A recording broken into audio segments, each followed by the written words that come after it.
వాక్య ధ్యానంలోకి వెళదాం.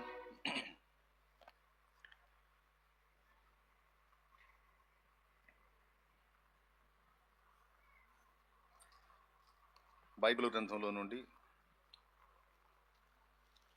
కొన్ని మాటలు చదువుకొని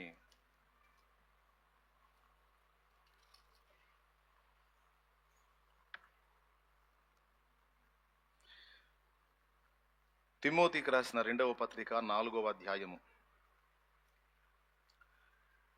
10వ వచనాన్ని చదువుతున్నాను, చూడండి. తిమోతికి రాసినటువంటి 2 పత్రిక 4వ అధ్యాయము 10వ వచనం.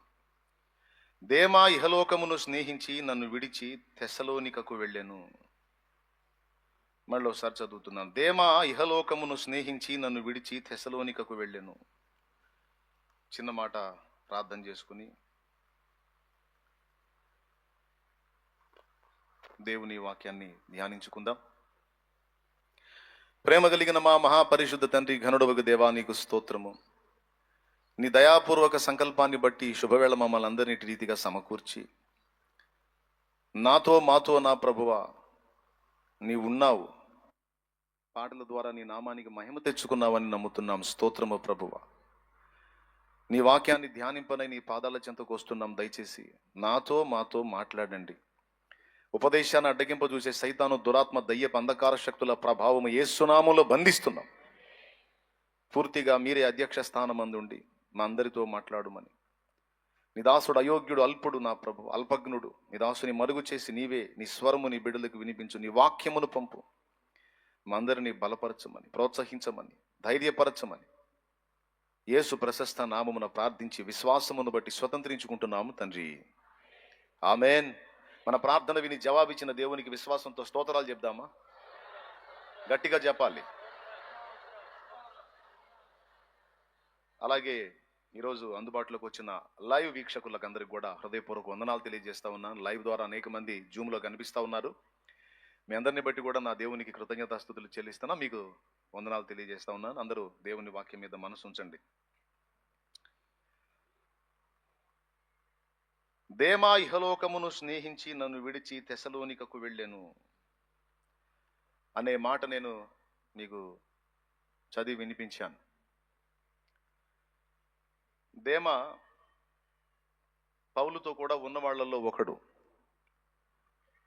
పౌలుతో పాటు కొంతమంది శిష్యులు ఆయనను వెంబడించిన వాళ్ళు ఉన్నారు. వాళ్ళు కొంతమంది ఆయన పంపిస్తే పోయిన వాళ్ళు ఉన్నారు. దేమా ఆయన పంపించకుండానే ఇహలోకమును స్నేహించి ఆ దైవజనుని విడిచి వెళ్ళిపోయాడట.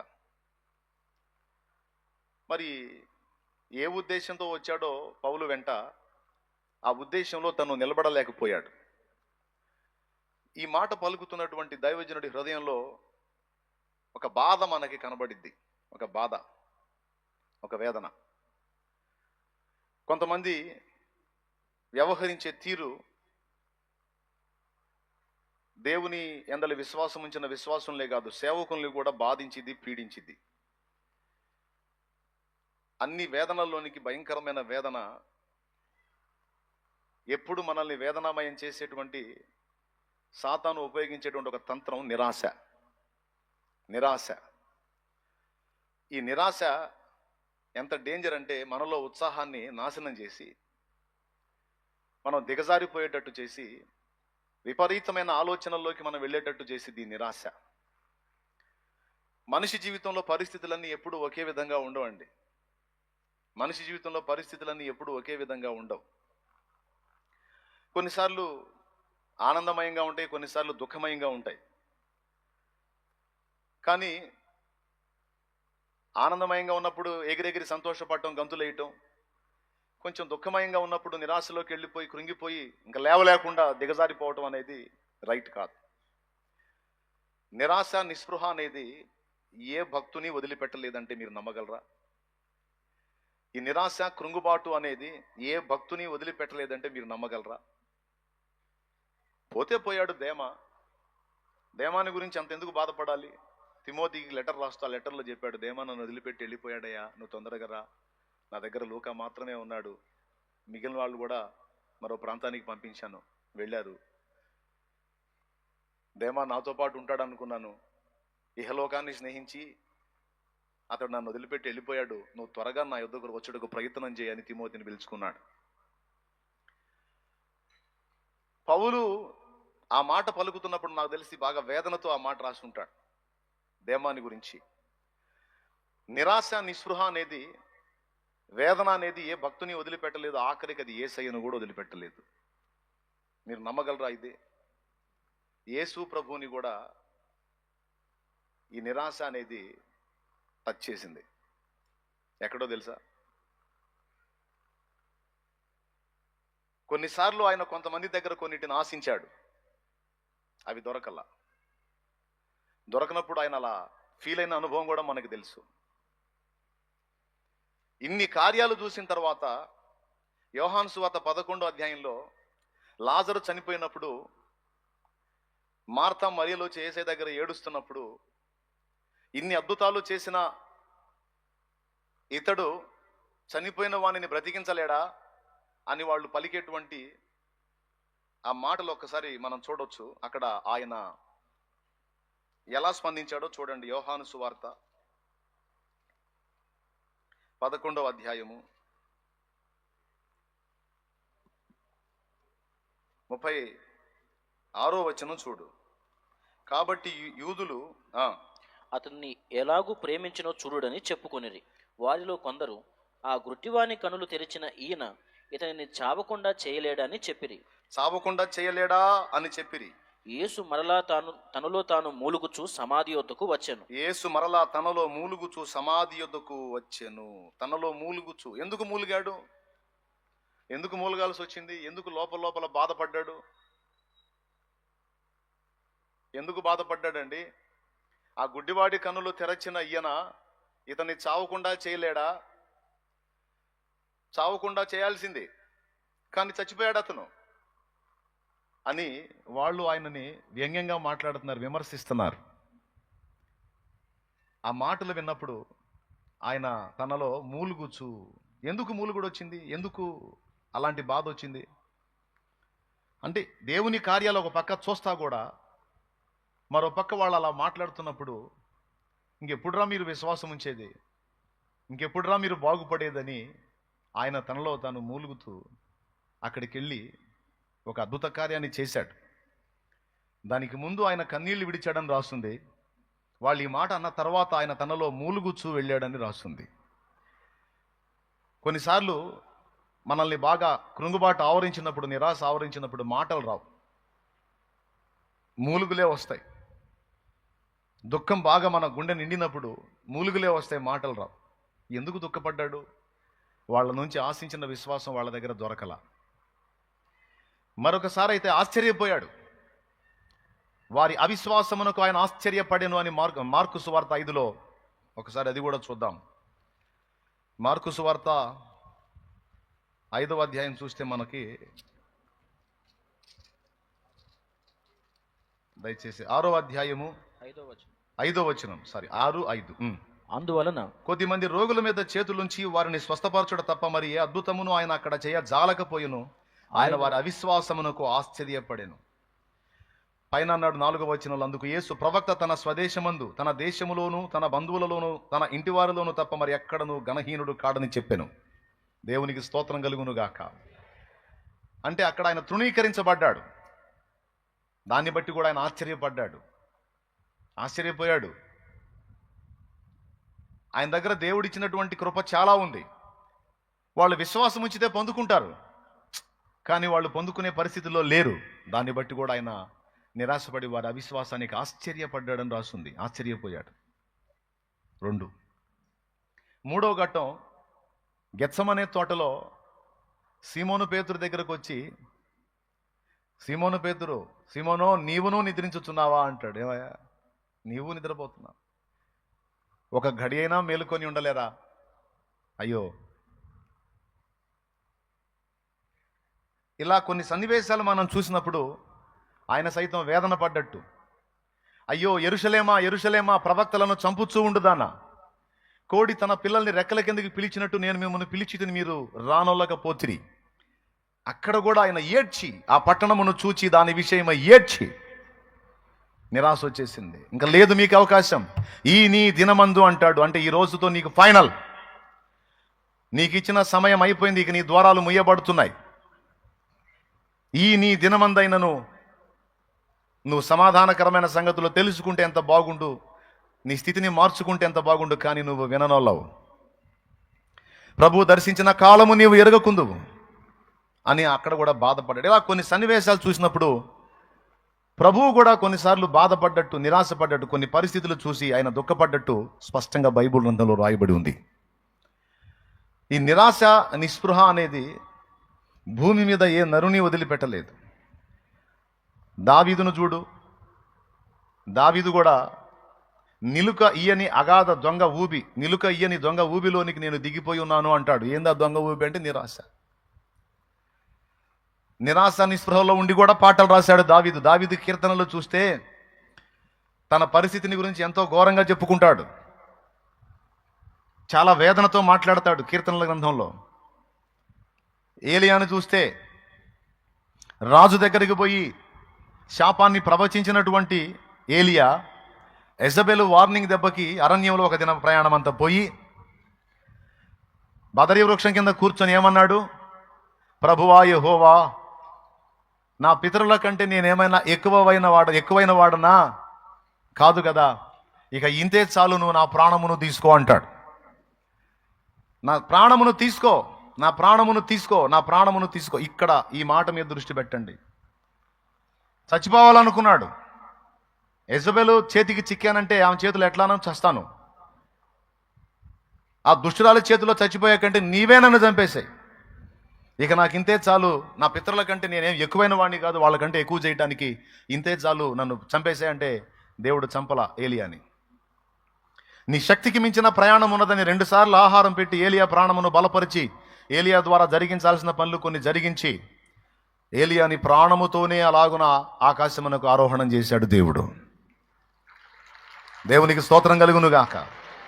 కానీ ఏలియా పలికిన మాట ఏ స్థితిలో పలికాడో మీరు గమనించవచ్చు. నిరాశ, నిస్పృహ ఏలియాను కూడా ఆవరించింది.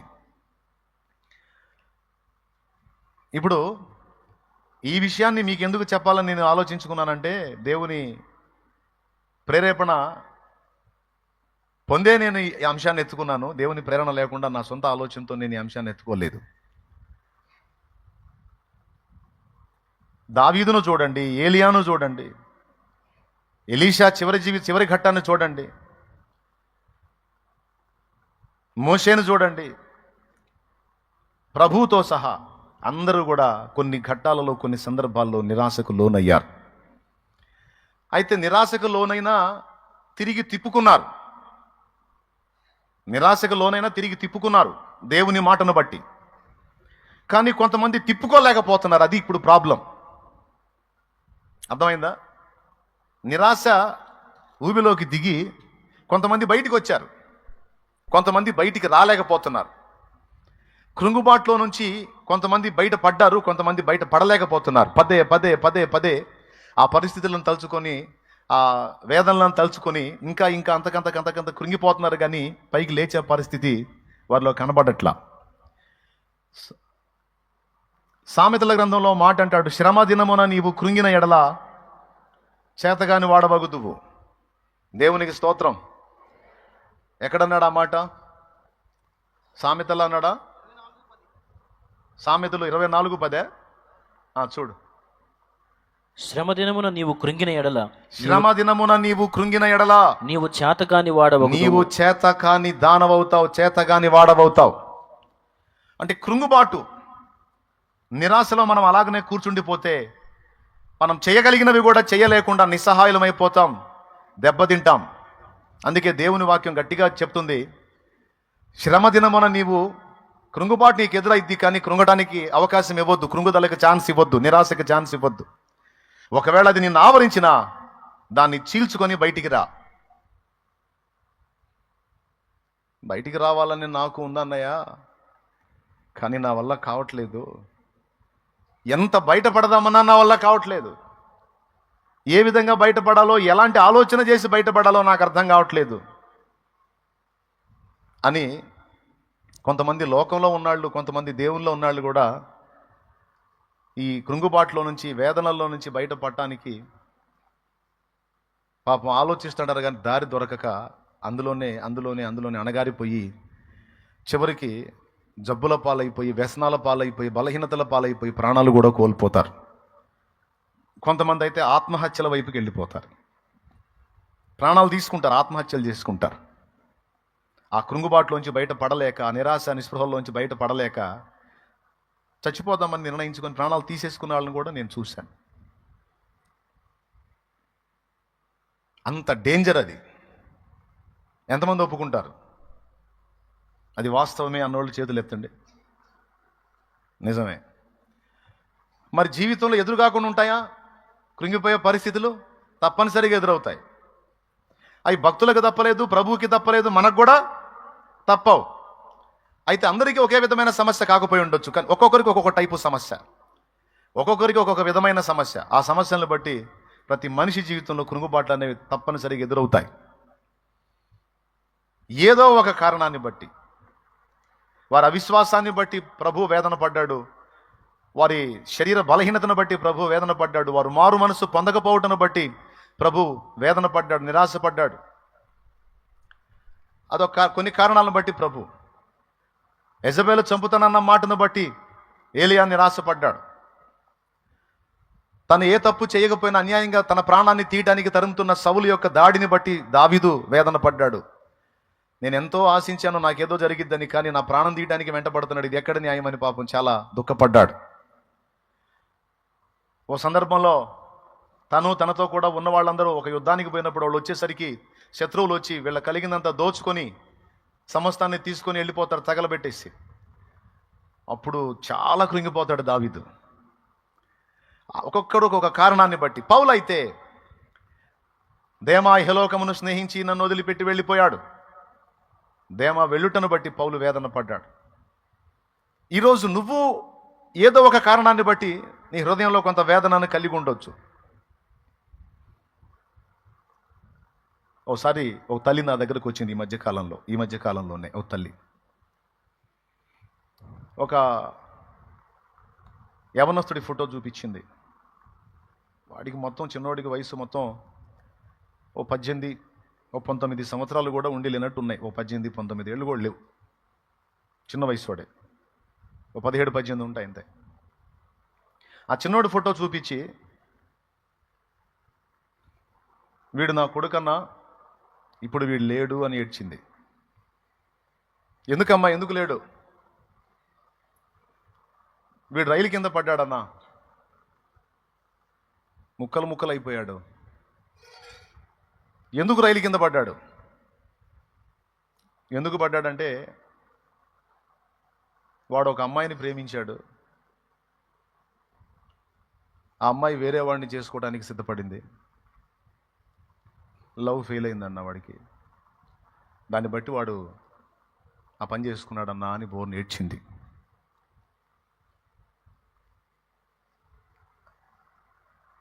ఇప్పుడు మీరు ఒక మాట చెప్పండి, ఆ తల్లి ఏమడిగిందంటే, ఆ అమ్మాయే వాడికి కళ్ళలో ఉంది కానీ నేను వాడి చెల్లి వాడి గుర్తు రాలేదా అన్న?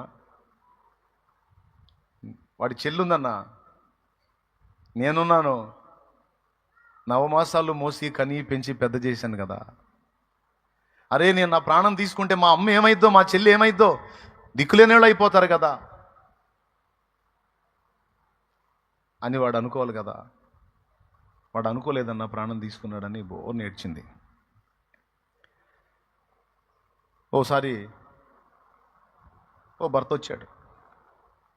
భర్త వచ్చి చాలా ఏడుస్తున్నాడు. ఏం తమ్ముడు అన్నా, నా భార్య అన్న, భార్య నన్ను వదిలేసి వెళ్ళిపోయిందన్న.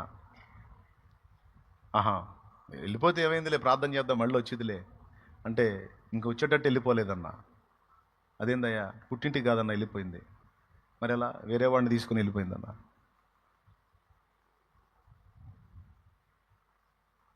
అన్నా, నాకిద్దరు పిల్లలన్నా, నా పిల్లల్ని వదిలేసి వెళ్ళిపోయిందన్న, వేరే వాడిని తీసుకొని వెళ్ళిపోయిందన్న. ఇంకా నేను ఎందుకు బతకాలి అని ఏడుస్తున్నాడు. నేను ఇక్కడ కొన్ని విషయాలు చెప్తాను. ఒకసారి ఒక భార్య వచ్చింది. ఇప్పుడు భర్తల సమస్య కాదు, మగపిల్లల ఆడవాళ్ళు కూడా. భార్య వచ్చింది, ఆమె ఏడుస్తుంది. ఎందుకు ఏడుస్తున్నావు? నా భర్త నన్ను వదిలేశాడు, ఇంకొక ఆమెను చేరదీశాడు, ఆమెతోనే బతుకుతున్నాడు, పూర్తిగా నన్ను వదిలేశాడు. నాకు ముగ్గురు పిల్లలు, రూపాయి డబ్బులు ఇవ్వట్లా. నేను బయటికి పోయి చాకిరీ చేయడానికి ఒకడు పసిబిడ్డ ఉన్నాడు, వెళ్ళి పని చేసుకొని రూపాయి డబ్బులు తెచ్చి ఉన్న పిల్లలకి అన్నం పెట్టుకోలేను, ఎందుకంటే ఈ చంటి బిడ్డ ఉన్నాడు. ఈ చంటి బిడ్డతో వాడు నన్ను వదిలేసి వెళ్ళిపోయాడు. నేను ఎందుకు బతకాలన్నా, నేను నా పిల్లలు చచ్చిపోవాలనుకుంటున్నామని బోర్ నేర్చింది. ఇలాంటి సందర్భాల్లో కొంతమంది నిజంగానే ప్రాణాలు తీసుకున్న వాళ్ళు ఉన్నారు. నా తల వెంట్రుకల కంటే విస్తారంగా ఉన్నారు, లెక్క వేయాలంటే చచ్చిపోయిన వాళ్ళు ఉన్నారు. ఎందుకు? వాడు ప్రేమించే అమ్మాయి ఆమె ప్రపంచం అనుకున్నాడు, ఆమె లోకం అనుకున్నాడు, ఆమె జీవితం అనుకున్నాడు, ఆమె సర్వస్వం అనుకున్నాడు. ఆమె మరొకడికి తలొంచిద్ది, మరొకడికి స్థానం ఇచ్చిద్ది, మరొకడికి చోటిచ్చిద్ది అని అనుకోలే వాడు. ఆమె మాటలన్నీ వీడు నిజమని భ్రమించాడు. ఇక ఆమె ప్రపంచంగా ఫీల్ అయ్యాడు. చివరికి ఆమె మరొకడికి వశమైనప్పుడు, మరొకటితో కలిసి చట్టాపట్టాలు వేసుకొని తిరుగుతున్నప్పుడు, ఆ సమాచారం వీడికి వస్తున్నప్పుడు వీడికి జీర్ణం కాదు అది. దానికంటే చచ్చిపోయింది మేలు కదా. ఇక నేను చెప్తున్నాను కదా, ఎటు పోయినా సరే వాడికి ఆమె సన్నివేశాలే కనపడుతుంటాయి. ఎటు వెళ్ళినా సరే, వాడు ఏం చేయబోయినా సరే, కూర్చున్న ఆమె సన్నివేశాలే, లేచిన ఆమె సన్నివేశాలే, వాడు పడుకున్న ఆమె సన్నివేశాలే. పదే పదే పదే పదే పదే పదే ఇక వాడికి తల్లి, చెల్లి, తండ్రి ఎవ్వరు గుర్తురారు. నేను మోసపోయాను, నేను అన్యాయం అయిపోయాను, నేను ఫెయిల్ అయిపోయాను, ఇక నాకు జీవితం లేదని తట్టుకొని ఏ మందుకో ఏ వ్యసనానికో బానిసైపోతాడు. ఆ మత్తులో వాడు జ్ఞాపకాలు మర్చిపోవడానికి. ఒక్కొక్కడు తట్టుకోలేక ఇందాక నేను చెప్పిన పని చేస్తాడు, పోయి చచ్చిపోతాడు, ప్రాణం తీసుకుంటాడు. ఇది ఒక ప్రేమించిన వాడి విషయంలోనే కాదు, భార్య విడిపోయినా, భర్త విడిపోయినా కొంతమంది నేను ఆయనే సర్వస్వం అనుకున్నాను, కానీ ఆయన నన్ను మోసం చేసి మరో స్టెప్ తీసుకున్నాడు, ఇంకా నేను ఎందుకు బతకాలి అని ఇక ఎప్పుడు మందిరంలో కూర్చున్నా వాడి జ్ఞాపకాలే, బయటికి పోయినా వాడి జ్ఞాపకాలే, నా దగ్గరకు వచ్చినా వాడి గురించే. ఎందుకంటే వాడే సర్వస్వం అనుకుంది, వాడే ప్రపంచం అనుకుంది, వాడే జీవితం అనుకుంది, వాడే లోకం అనుకుంది, కానీ వాడు దెబ్బ కొట్టాడు. ఇక ఆమె జ్ఞాపకాల్లోంచి వాడు పోడు. చివరికి ఏ స్థాయికి పోయిద్దంటే ఇక ప్రాణం తీసుకోవాలి, ఇంకొద్దు నాకు ఈ జీవితం. అలాగే భార్య తన సర్వస్వం అనుకుంటాడు భర్త. అలాంటి భార్య దెబ్బ కొట్టినప్పుడు వానికి కూడా ప్రాణం మీద విరక్తి వచ్చిందండి. నేను నా సర్వస్వం అనుకున్న నా భార్య తన హృదయంలో నన్నుగాక మరొకటికి స్థానం ఇచ్చింది, మరొకడికి తల వంచింది, మరొకడికి చేయి పట్టుకొని వెళ్ళిపోయింది.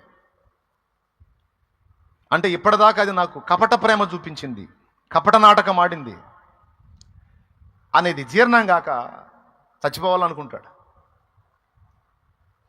ఇక వానికి ఎటు చూసినా ఆమె కనపడుతుంటుంది. ఎందుకంటే ఆమె సర్వస్వం అనుకుని బ్రతికినోడు ప్రతి ఘట్టంలో తననే చూసుకుంటాడు. బయటికి వెళ్ళేటప్పుడు తన వెంట తనే ఉంటుంది, ఎటు పోయినా ఏ ప్రదేశానికి పోయినా తన వెంట తిప్పుకుంటా ఉంటాడు. చివరికి ఇంట్లో తనే, బయట తనే, అన్ని చోట్ల తనే. పదే పదే పదే పదే పదే ఆ జ్ఞాపకాలు వీడిని వేధిస్తూ ఉంటాయి. ఇక్కడ సైతాన్ ఎంటర్ అవుతాడు, ఇక్కడ దురాత్మలు ఎంటర్ అయ్యి వాడికి ఆ పిచ్చి పీక్ స్టేజ్కి పోయేటట్టు చేస్తాయి. ఇంకా ఎక్కువగా ఆ జ్ఞాపకాలు, ఎవరన్నా బయట వాళ్ళు వచ్చి కూడా అయ్యే ఊసులు ఎత్తటం, బయట వాళ్ళు వచ్చి కూడా ఆ జ్ఞాపకాలే తవ్వటం, మర్చిపోదామన్న మరపు రాకుండా అవే పదే పదే త్రవబడుతూ చివరికి నేను ఎందుకు బతకాలి, ఇక కష్టం ఈ జీవితం అని దురాత్మల ప్రేరణకు లోనై ప్రాణాలు తీసుకుంటారు.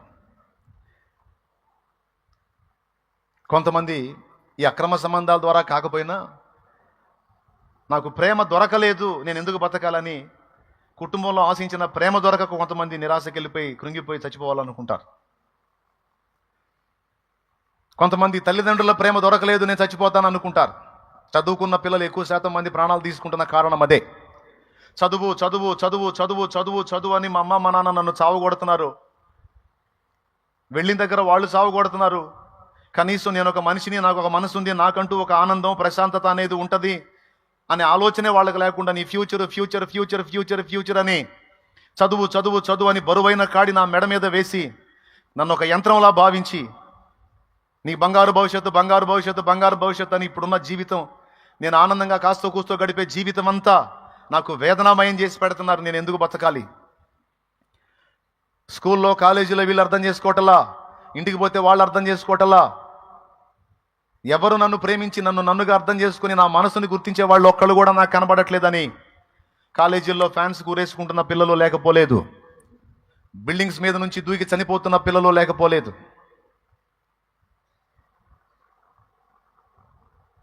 టెన్త్ క్లాస్ చదివే స్థాయి పిల్లల దగ్గర నుంచి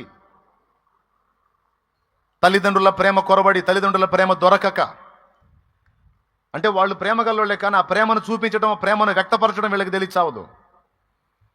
నువ్వు చదవాలి చదవాలి చదవాలి చదవాలి చదవాలి. అమ్మా చదివి నీ శక్తి ఎంతవరకు అంతవరకు చదువు. శక్తికి మించే నువ్వు ఇబ్బంది పడొద్దు. ఫ్రీగా ఉండు, రిలాక్స్గా ఉండు. ఏదైతే అదైంది. ఫస్ట్ క్లాసులు కొట్టాల్సిన అవసరం లేదు. వస్తే వచ్చింది దేవునికి స్తోత్రం, లేకపోతే సెకండ్ లేదా థర్డ్ ఏం పర్వాలా, అసలు ఏ క్లాసు రాకపోయినా పర్వాలా, ఫెయిల్ అయినా పర్వాలా, నువ్వు రిలాక్స్గా ఉండు అని ధైర్యం చెప్పే తల్లిదండ్రులు ఎంతమంది ఉంటారు? పిల్లలకి అంత మాత్రం భరోసా ఇచ్చే తల్లిదండ్రులు ఎంతమంది ఉంటారండి? ఫెయిల్ అయినా పర్వాలా, నువ్వు దాని గురించి ఏమి ఇబ్బంది పడొద్దు, ఒత్తిడికి గురి కావద్దు, రిలాక్స్గా ఉండు అని బిడ్డలకి చెప్పేటువంటి తల్లిదండ్రులు ఉంటే ఆ పిల్లలు ధన్యులు. కానీ బరువైన కాడి వాడి మీద వేసి నీ ఫ్యూచర్ నీ ఫ్యూచర్, బరువైన కాడి ఆమె మీద వేసి నీ ఫ్యూచర్ నీ ఫ్యూచర్ అని పిల్లల ప్రాణాలతో చెలగాటం ఆడేటువంటి మూర్ఖుల గురించి చెప్తున్నాను నేను. మూర్ఖత్వం ఏముందన్న, వాళ్ళ ఫ్యూచర్ కదా మరి అంటే నీ బొంద నీ బొంద బొంద బొంద నీ బొంద. వాళ్ళ ఫ్యూచర్ ఫ్యూచర్ ఫ్యూచర్ అని కాస్తో కూస్తో ఆనందకరంగా జీవించేటువంటి ఆ జీవితం మొత్తాన్ని నాశనం చేసి ఆడబెడతా ఉన్నారు కొంతమంది. అరే చదవాలిరా బాబు, చదవాలి, చదవద్దని ఎవడు చెప్పాడు? చదవాలి, చదివితేనే కదా వాళ్ళకి ఏదన్నా భవిష్యత్తు ఉద్యోగం సద్యోగం ఏదో వచ్చి బతుకుతారు. కాదని నేను అనట్లా, కానీ పుట్టింది అసలు అందుకోసం అన్నట్టు వాడి బతుకంతా దాని మీదనే రుద్ది రుద్ది రుద్ది. మనం ఒక బుడ్డదాన్ని చూసాను, దాన్ని మొత్తం 5 ఏళ్ళు లేవు, పెద్ద మూట అయితే వేసేది దాని పాప భారం లాగా దాని వెనక. దానికంటే మించుందండి దాని బరువు. యాత్రికుని ప్రయాణంలో యాత్రికుడు నడిచినట్టు నడుస్తుంది.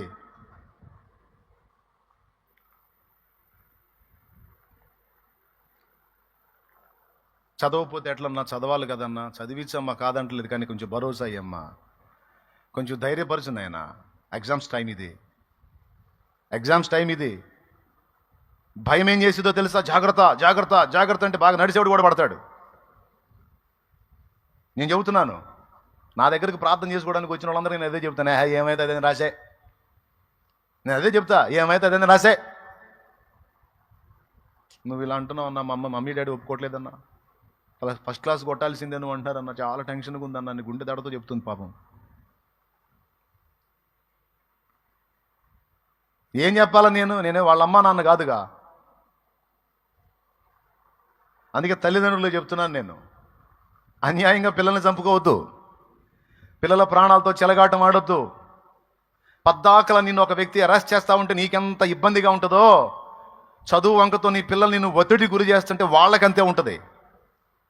నువ్వేమో స్వేచ్ఛగా బతుకుతున్నావు, నీ పిల్లల్నేమో ఒత్తిడికి గురి చేస్తున్నావు. వాళ్ళకి హృదయం ఉంది, వాళ్ళకి మెదడు ఉంది, నీలాంటి మనసు వాళ్ళకు కూడా ఉంది. వాళ్ళని టార్చర్ చేయొద్దు. చిన్న చిన్న వయసులో రోగగ్రస్తులు అవుతున్నారండి. మతిపోతుంది పిల్లలకి తెలుసా? మెంటల్ ఎఫెక్ట్ వచ్చి అన్న వీడికి మైండ్ పని చేయట్లేదు అన్న, ఏందో వాళ్ళు వాడే మాట్లాడుకుంటున్నాడు, ప్రార్థన చేయన తెచ్చిన వాళ్ళు చాలా మంది ఉన్నారు. ఎందుకు వచ్చింది ఆ పరిస్థితి వాడికంటే? టార్చర్. కొంతమంది ప్రాణాలు తీసుకుంటుంటే కొంతమంది మెంటల్ హాస్పిటల్ పాలవుతున్నారు, కొంతమంది అసలు మొత్తంగా ఎగ్గొట్టి వెళ్ళిపోతున్నారు. ఇదంతా ఎందుకు చెప్తున్నాను? తల్లిదండ్రుల ప్రేమ దొరకట్లేదని కొంతమంది పిల్లలు నిరాశ నిస్పృహలోకి వెళ్ళిపోతూ ఉన్నారు. దాన్ని బట్టి ప్రాణాలు తీసుకుంటున్నారు. కొంతమంది జీవితాలను నాశనం చేసుకుంటున్నారు. వాస్తవాలా కాదా చెప్పండి? ఇప్పుడు నేను చెప్పినవన్నీ వాస్తవాలే. కానీ ఏం చేద్దాం, కొంతమంది తల్లిదండ్రులు అలా ఉన్నారు, కొంతమంది భార్యలు ఇలా ఉన్నారు, కొంతమంది భర్తలు అలా ఉన్నారు. కొంతమంది తల్లిదండ్రులకు పిల్లలను కూర్చిన టార్చర్. తల్లిని అర్థం చేసుకోరు, తండ్రిని అర్థం చేసుకోరు. అరే రే వాళ్ళు నన్ను అర్థం చేసుకోవటం లేదే అని పిల్లల మీద విరక్తి చెంది ప్రాణాలు తీసుకున్న తల్లిదండ్రులు ఉన్నారు. పిల్లల ప్రేమ నాకు దొరకలేదే, ఇంత చేసి కూడా వేరే వాళ్ళని వాళ్ళు ప్రేమించి గౌరవిస్తున్నారు, కానీ ఇంత చేసిన అమ్మని అమ్మ అనలేకపోయారే, నాన్నని నాన్న అనలేకపోయారే, నా గురించి ఆలోచించలేకపోయారే, నా మంచి చెడ్డలు పట్టించుకోలేకపోయారే, నేను ఒకదాన్ని ఉన్నాను, నేను ఒకడిని ఉన్నానన్న ఆలోచనే వాళ్ళకి లేదే. ఇలాంటి ప్రేమ లేని కుటుంబంలో నేను ఎందుకు బతకాలి? దేవుడా నన్ను తీసుకొని ఏడ్చేవాళ్ళు ఉన్నారు, కొంతమంది ప్రాణాలు తీసేసుకుంటున్నారు. మరి ఎట్లా? దీనికి పరిష్కారం ఏంది? స్తోత్రం చెప్పండి అందరూ కలిసి. నిజంగా మీరు సీరియస్గా వింటున్నారా లేకపోతే నిద్ర ఏమైనా పోతున్నారా? అయ్యా, నిద్రపోయే మ్యాటర్ కాదు ఇది, ఎవరు కళ్ళు మూయకండి. మీ జీవితంలో ఇందులో ఏదో ఒక టచ్ అయింది, ఆలోచించండి. ఏదో ఒక విషయాన్ని బట్టి మీరు నలుగుతుండొచ్చు. కొంతమందికి భర్త విడిపోడు కానీ భర్త అర్థం చేసుకోవట్లేదని బాధ. కొంతమందికి భార్య విడిపోదు కానీ భార్య అర్థం చేసుకోవట్లేదన్న బాధ. సమస్యలు తీరక కొంతమంది, అప్పులు తీరక కొంతమంది. దేవుని వాక్యం ఏం చెబుతుందో తెలుసా? సంతోషము గల మనస్సు ఆరోగ్య కారణము అనుంది. సంతోషము గల మనస్సు ఆరోగ్య కారణం, ఆరోగ్యం ఇస్తుంది. అంటే అర్థం ఏంటి? సంతోషము లేని, నిరాశ నిస్పృహలో దుఃఖములో బ్రతికేటువంటి మనస్సు రోగ కారణము అని అర్థం. ఎక్కడుందో తీయగలరా? సంతోషము గల మనస్సు ఆరోగ్యమునిచ్చునన్న మాట ఎక్కడుంది? సామెతల్లో ఉంది.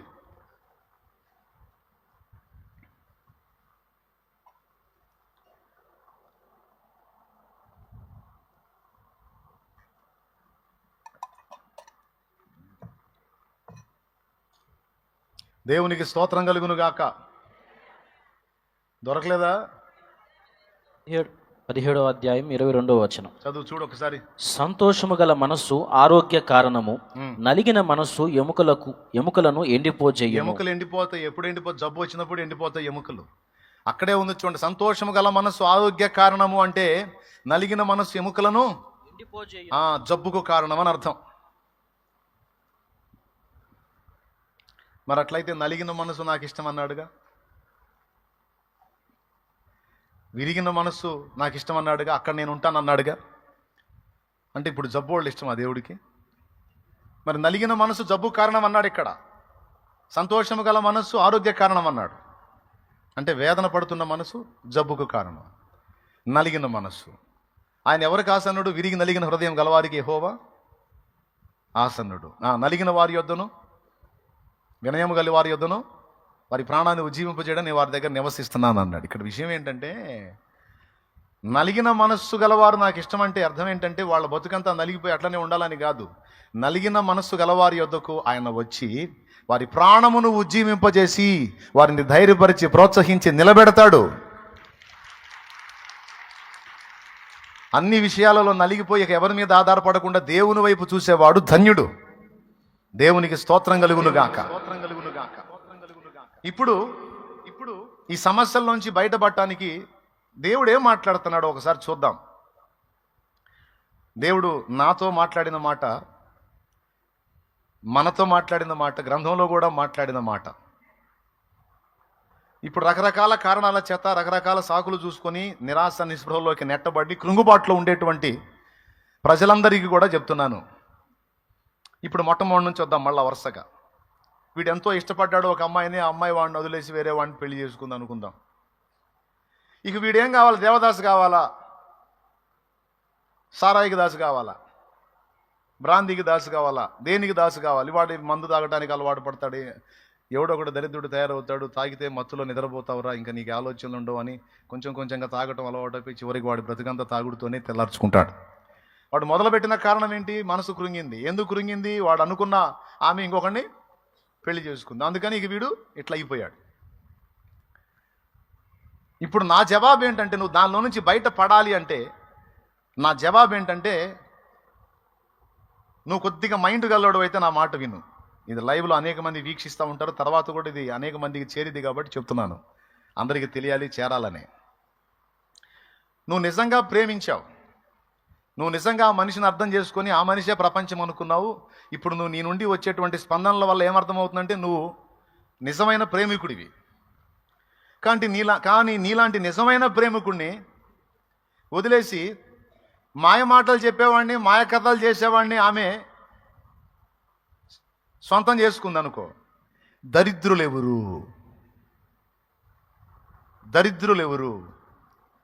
ఈ ఒక్క లాజిక్ నువ్వు అర్థం చేసుకోగలిగితే నువ్వు త్వరగా రికవర్ అయ్యి శబాష్గా ఉంటావు అనమాట, నంబర్ 1గా ఉంటావు అనమాట. దరిద్రులు ఎవరు? రియల్ లవర్ ఎవరా? నువ్వు నిజమైన ప్రేమికుడివి, నీది ట్రూ లవ్. కానీ నిన్ను వదిలి మాయ కథలు చెప్పిన వాడిని నమ్మి అవతలకి వెళ్ళింది.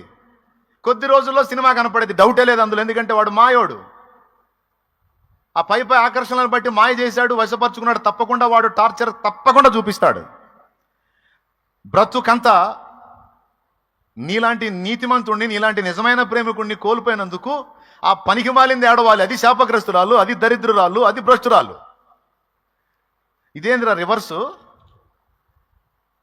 ఏడవాల్సింది ఏడవకుండా ఏడవకూడనోడి నువ్వు ఏడుతున్నావేంది?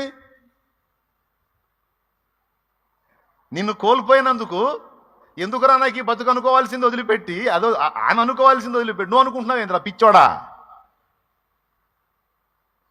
పాయింటేనా? నీలాంటి నిజమైన ప్రేమికుడిని కోల్పోయినందుకు అది దరిద్రపదిరా. ఆ పనికి మాలింది దరిద్రపదిరా, వదిలేయ్.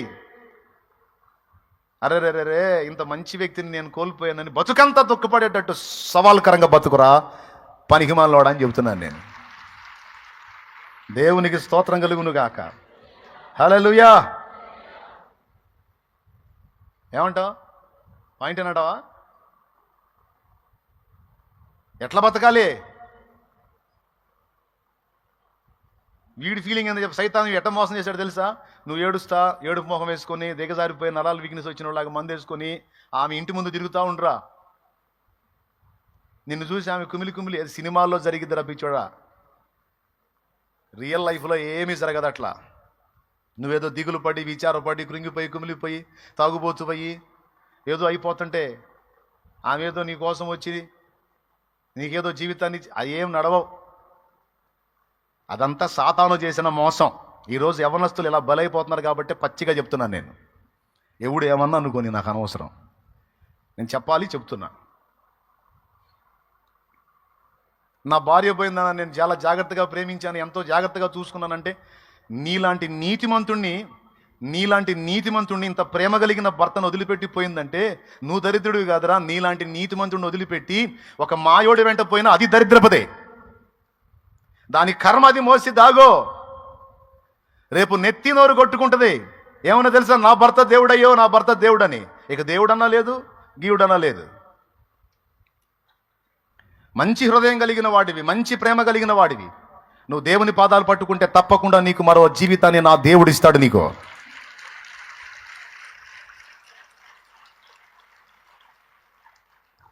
ఇయ్యకపోయినా పర్వాలా, నీ బిడ్డలు పెట్టుకొని అలాగా నిజాయితీగా బతుకో. ఈ మాటే అనుకో, నాలాంటి వాడిని వదిలిపెట్టిపోయినందుకు అది దరిద్రపదే. దాని కర్మ గాలింది, అది శాపగ్రస్తురాలు. మంచి లైఫ్ పాడు చేసుకుంది అది. ఇక దాని బతుకు కుక్కలు చించిన విస్తరే. సమాజంలో దానికి గౌరవం లేదు. నా దగ్గర స్థానాన్ని పోగొట్టుకుంది, వెళ్ళిన దగ్గర సుఖపడలేదు. చివరికి దాని క్షోభ అరణ్యరోదన. కుళ్ళి ఏడ్చి అది చావాల్సిందే. నేను చావటం ఏంటి? నాలాంటి కాళ్ళదాన్ని వెళ్ళిందంటే అది క్షోభించాలి, నేను కాదు. ఇది నాయన అనుకోవాల్సిందే, ఒక మగవాడైనా ఒక ఆడ మనిషి అయినా. నేను నా భర్తను యథార్థంగా ప్రేమించాను, అతడే సర్వస్వం అనుకున్నా, నా జీవితం మొత్తం అప్పచెప్పుకున్నా, అతనికి వెట్టి చాకిరీ చేసి అన్ని పరిచర్యలు చేశా. కానీ నన్ను కాదని మాయ మాటలు పలికి ఒక జారిని వెంటబడ్డాడు. మాయ మాటలు పలికి ఒక జారా స్త్రీ వెంటబడ్డాడు. నాలాంటి దాని ప్రేమను కోల్పోయిన వాడు దరిద్రుడు, నేను కాదు. ఎవడు దరిద్రుడు? వాడు దరిద్రుడు. పౌలు లాంటి భక్తుడిని వదిలిపెట్టిపోయిన దేమ దరిద్రుడా, లేకపోతే పౌలు దరిద్రుడా? ఎవరు దరిద్రుడు? సైతాను తిరగేసి చూపిస్తాడన్నమాట. అర్థమైంది? వెళ్ళిపోయిన వాళ్ళు గొప్పోళ్ళు అయినట్టు, అలాంటి గొప్పోళ్ళు మన నుంచి పోయినందుకు మనకి ఓ వేదన కలుగుతున్నట్టు వాడు మనల్ని మోసగిస్తాడు, వంచన చేస్తాడు. పోసైతానా అనాలవాడిని. ఎవరు దరిద్రుడురా? పౌలు దరిద్రుడా, దేమా దరిద్రుడా? పౌలు అంతటి వాడిని వదిలిపెట్టి పెంట కోసం పరిగెత్తాడు. ఈ లోకమంతటిని నేను పెంటతో సమానంగా ఎంచుకున్నాను అన్నాడు ఆయన. ఏవేవి నాకు గొప్పవి అయి ఉన్నాయో, ఏవి శ్రేష్టమై ఉన్నాయో అవన్నీ కూడా నేను పెంటతో సమానంగా ఛే అన్నాడు పౌలు. దాన్ని వెంటబడిపోయాడు. పౌలు ఎవరు?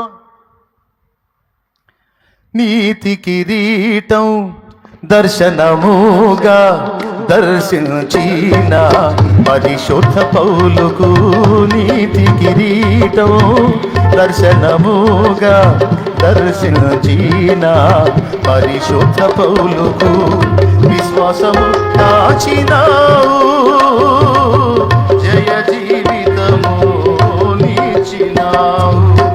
విశ్వాసము కాచినావు, జయ జీవితము నీచినావు.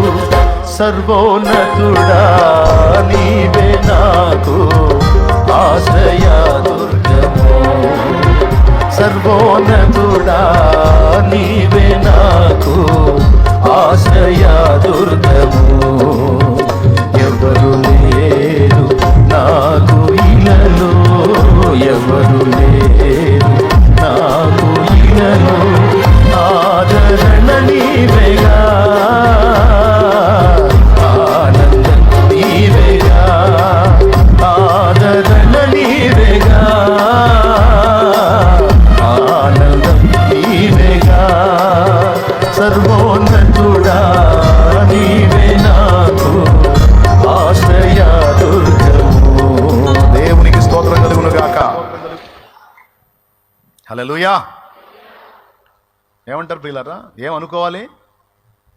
నీలాంటి వ్యక్తిని కోల్పోయినందుకు, కోల్పోయిన వాళ్ళు దరిద్రులండి, కోల్పోయిన వాళ్ళు పనికి మాలోళ్ళు, కోల్పోయిన వాళ్ళు శాపగ్రస్తులు నీలాంటి వ్యక్తిని. ఎందుకంటే నువ్వు యథార్థంగా ఉన్నావు, నిజమైన ప్రేమ కలిగి ఉన్నావు, హార్ట్ఫుల్గా నువ్వు అవతల వాళ్ళని ప్రేమించావు. కానీ అవతల వాళ్ళు నీకు వంచన చేసి రాంగ్ స్టెప్ వేశారు.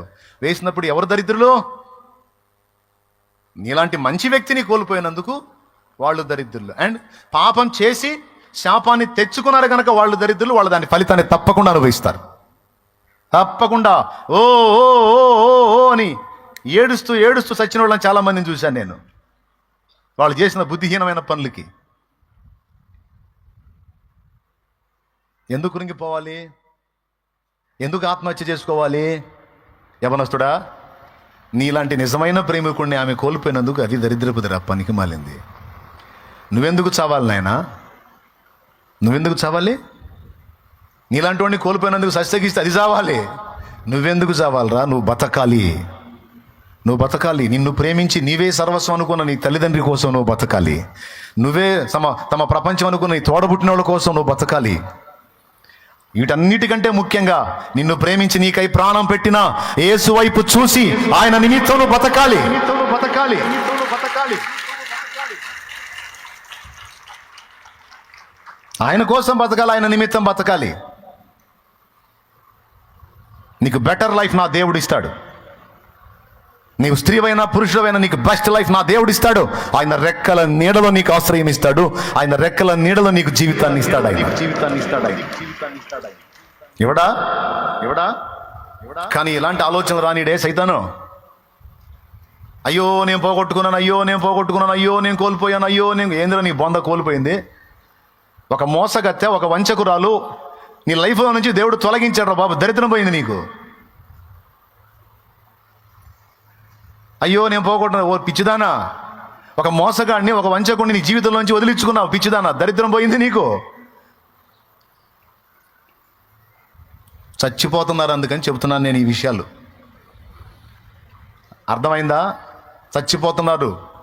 బాధపడాల్సిన వాళ్ళేమో ఆనందంగా ఉన్నారు, ఆనందంగా ఉండాల్సిన వాడేమో బాధపడి సస్తున్నాడు కాబట్టి, సస్తుంది కాబట్టి ఆత్మహత్యలు చేసుకొని చస్తున్నారు కాబట్టి చెబుతున్నాను నేను. ఎందుకు చెబుతున్నాడు చాలేమన్నా? ఇది అనవసరంగా చెప్పట్లా. ఈ పిచ్చోళ్ళు చాలామంది ఉన్నారు, బలైపోతున్నారు, జీవితాలను నాశనం చేసుకుంటున్నారు. చిన్న చిన్న చిరు ప్రాయాల్లోనే పచ్చడి జీవితాలు ఆర్పేసుకుంటున్నారు. కాబట్టి అందరికీ చెప్తున్నాను, వివాహితులకు కూడా చెప్తున్నాను నేను. కొంతమంది అలాగ జరిగింది. కొన్ని కుటుంబాలు, వేల కుటుంబాలు ఉన్నాయి అలాగా. పిల్లల్ని కని భర్తను వదిలిపెట్టి వేరే వాడితో వెళ్ళిపోయిన చరిత్రలు, పిల్లల్ని భార్యను వదిలిపెట్టి వేరే ఆమెతో వెళ్ళిపోయి అక్కడ కాపురం పెట్టిన చరిత్రలు, లక్షల మంది చరిత్రలు ఉన్నాయి. నేను అందుకే చెప్తున్నా, ఈ మాటలు వింటున్నా నువ్వు దేవుని బిడ్డ, నీకు చెప్తున్నా, నీతోనే మాట్లాడుతున్నాడు దేవుడు. నిన్ను కోల్పోయిన వాళ్ళు దరిద్రులు, నీలాంటి మంచి వ్యక్తి ఆదరణ కోల్పోయిన వాళ్ళు దరిద్రులు, శాపగ్రస్తులు. వాళ్ళు ఏడవాలి కానీ నువ్వు ఏడవకూడదు. సస్తగిస్తే వాళ్ళ కర్మకు వాళ్ళు చావాలి కానీ నువ్వు చావకూడదు. ఇంకా చెప్పాలంటే వాళ్ళ బ్రతుకులు కూడా మార్పు చెంది వాళ్ళు తమ బ్రతుకును దిద్దుకున్నట్లు ఒక అవకాశం ఇవ్వమని వాళ్ళ కోసం నువ్వు ప్రార్థన చేయాలి. లేకపోతే వాళ్ళు శపించబడి, శాపానికి అప్పగించబడి దారుణమైన పరిస్థితులకు వెళ్ళిపోతారు. నీ కళ్ళారా నువ్వు చూస్తుండగానే వాళ్ళ బతుకులు చిన్న భిన్నం అవుతాయి. అది నువ్వు కళ్ళారా చూస్తావు. ఎందుకంటే పాపం ఎప్పుడు కూడా మంచి రిజల్ట్ ఇవ్వదు. వంచన ఎప్పుడు, మోసం ఎప్పుడు కూడా మంచి ఫలితాలు ఇవ్వదు. పాపము ఎప్పుడు ఇచ్చినా దుష్ఫలితాలనే ఇచ్చిద్ది. ఏ ఒక్క పాపం కూడా ఒక్క మంచి ఫలితాన్ని ఇచ్చినట్టు చరిత్రలో లేదు, ఉండబోదు. దేవునికి స్తోత్రం కలుగును గాక. చెప్పు, గట్టిగా చెప్పు, పెద్దగా చెప్పు. ఒకవేళ నీ పిల్లలు ఈ కండిషన్లో నీకు కనబడితే, అమ్మా నేను లైఫ్ పోగొట్టుకున్నానమ్మా అంటే నువ్వు చెప్పు, నీలాంటి వాడిని కోల్పోయినందుకు అది దరిద్రపదిరా, నీకేమరా బంగారం రా. సవాల్కరంగా నిలబడాలి, నువ్వు తల ఎత్తుకొని నిలబడాలి. నువ్వు తినాలి, మంచిగా ఉండాలి, మంచి హోదాలో ఉండాలి, మంచి పొజిషన్లో ఉండాలి. నిన్ను మిస్ అయినందుకు అవతల వాళ్ళు రొమ్ము కొట్టుకొని ఎడవాలి. ఆ స్థితిలో నువ్వు కనపడాలిరా బిడ్డ అని నీ కొడుకును ధైర్యపరచు, నీ కుమార్తెను ధైర్యపరచు, నీ బిడ్డల్ని ధైర్యపరచు. కాపురం పోగొట్టుకున్న నీ తోడబుట్టిన వాళ్ళు, లేకపోతే సహోదరులో, ఇరుగు పొరుగులో ఎవడి కాపురం పోయి ఎవడు ఏడుస్తున్నాడో, అయ్యో జీవితం పోయిందే అని వాళ్ళని ధైర్యపరచమని నీకు చెప్తున్నాను నేను. టైంపాస్ కోసం కాదు ఈ మ్యాటర్ చెబుతుంది నీకు. ఈ సోది నాకెందుకు అని అనుకునే సోదరులు ఉన్నారు, అందుకని చెబుతున్నాను నేను. దేవునికి స్తోత్రం, హల్లెలూయా. ఎంతమందికి అర్థమైంది? అందరికి అర్థమైందా? దరిద్రులు ఎవరండి? యేసయ్య వాళ్ళ కళ్ళ ముందు తిరుగుతున్నా ఆయన్ని పట్టించుకోకుండా, ఆయన్ని వ్యంగ్యంగా మాట్లాడి, హేళన చేసి, ఆయన్ని విమర్శించి, ఆయన్ని రంధ్రాన్వేషణ చేసి రకరకాలుగా ఆయనని నలుగురిలో నవ్వుల పాలు చేయడానికి ప్రయత్నించిన వాళ్ళు దరిద్రులా? యేసయ్య దరిద్రుడా? అరే, వాళ్ళ కళ్ళ ముందు సృష్టికర్తే వచ్చి తిరుగుతుంటే ఆయన పట్టుకొని వ్యంగ్యపు మాటలన్న వాళ్ళు నిష్ఠదరిద్రులు. యేసయ్య రత్నం, యేసయ్య రత్నం. నీ తల్లిదండ్రి నేను అర్థం చేసుకోలేదా? నీలాంటి కూతురు వాళ్ళ కడుపును పుట్టడం వాళ్ళ అదృష్టం, నీలాంటి కొడుకు వాళ్ళ కడుపును పుట్టడం వాళ్ళ అదృష్టం. కానీ వాళ్ళు అర్థం చేసుకోవాలా, వాళ్ళు దరిద్రులు, నువ్వు కాదు. నువ్వు ఎంత నీతి కలిగిన దానివో, ఎంత నీతిగా ఉన్నావో, ఎంత నీతి గలవాడవో, ఎలాంటి జీవితం జీవిస్తున్నావో, ఏ పొజిషన్లో నువ్వు ఉన్నావో, దేవుడు నిన్ను బట్టి ఎంత సంతోషిస్తున్నాడో వాళ్ళకి అర్థమై వస్తే నిన్ను నెత్తికెత్తుకుంటారు.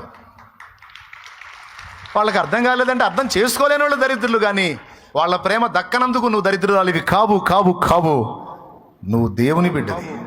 దేవునికి స్తోత్రం కలుగును గాక. నువ్వు దేవుని బిడ్డవి తమ్ముడు. వాళ్ళ ప్రేమ దక్కకపోతే నీకు యేసయ్య ప్రేమ దక్కిందే. నీకు యేసయ్య ప్రేమ దక్కిందే. నేను అందుకే చెప్తున్నాను, నిన్ను అర్థం చేసుకోలేని వాళ్ళందరూ దరిద్రులే. అంతే.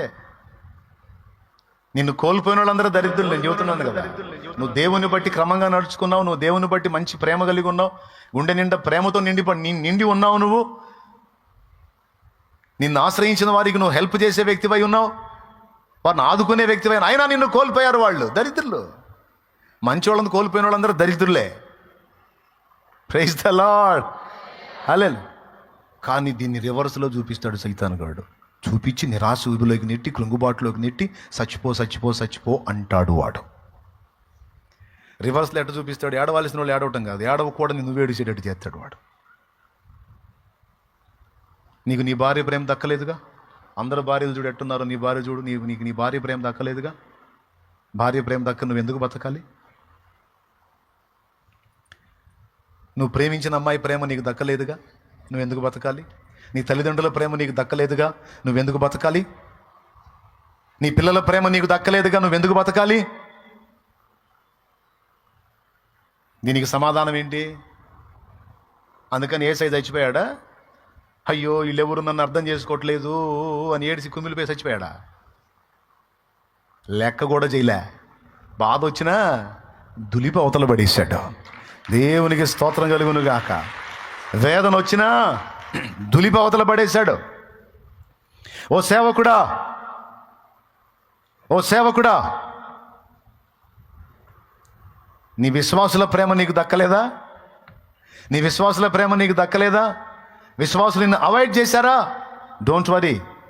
యథార్థంగా కష్టపడ్డ నీలాంటి నీతిమంతుడిని తృణీకరించినందుకు, పోగొట్టుకున్న వాళ్ళు దరిద్రులు అవుతారు, కానీ నువ్వు కావు.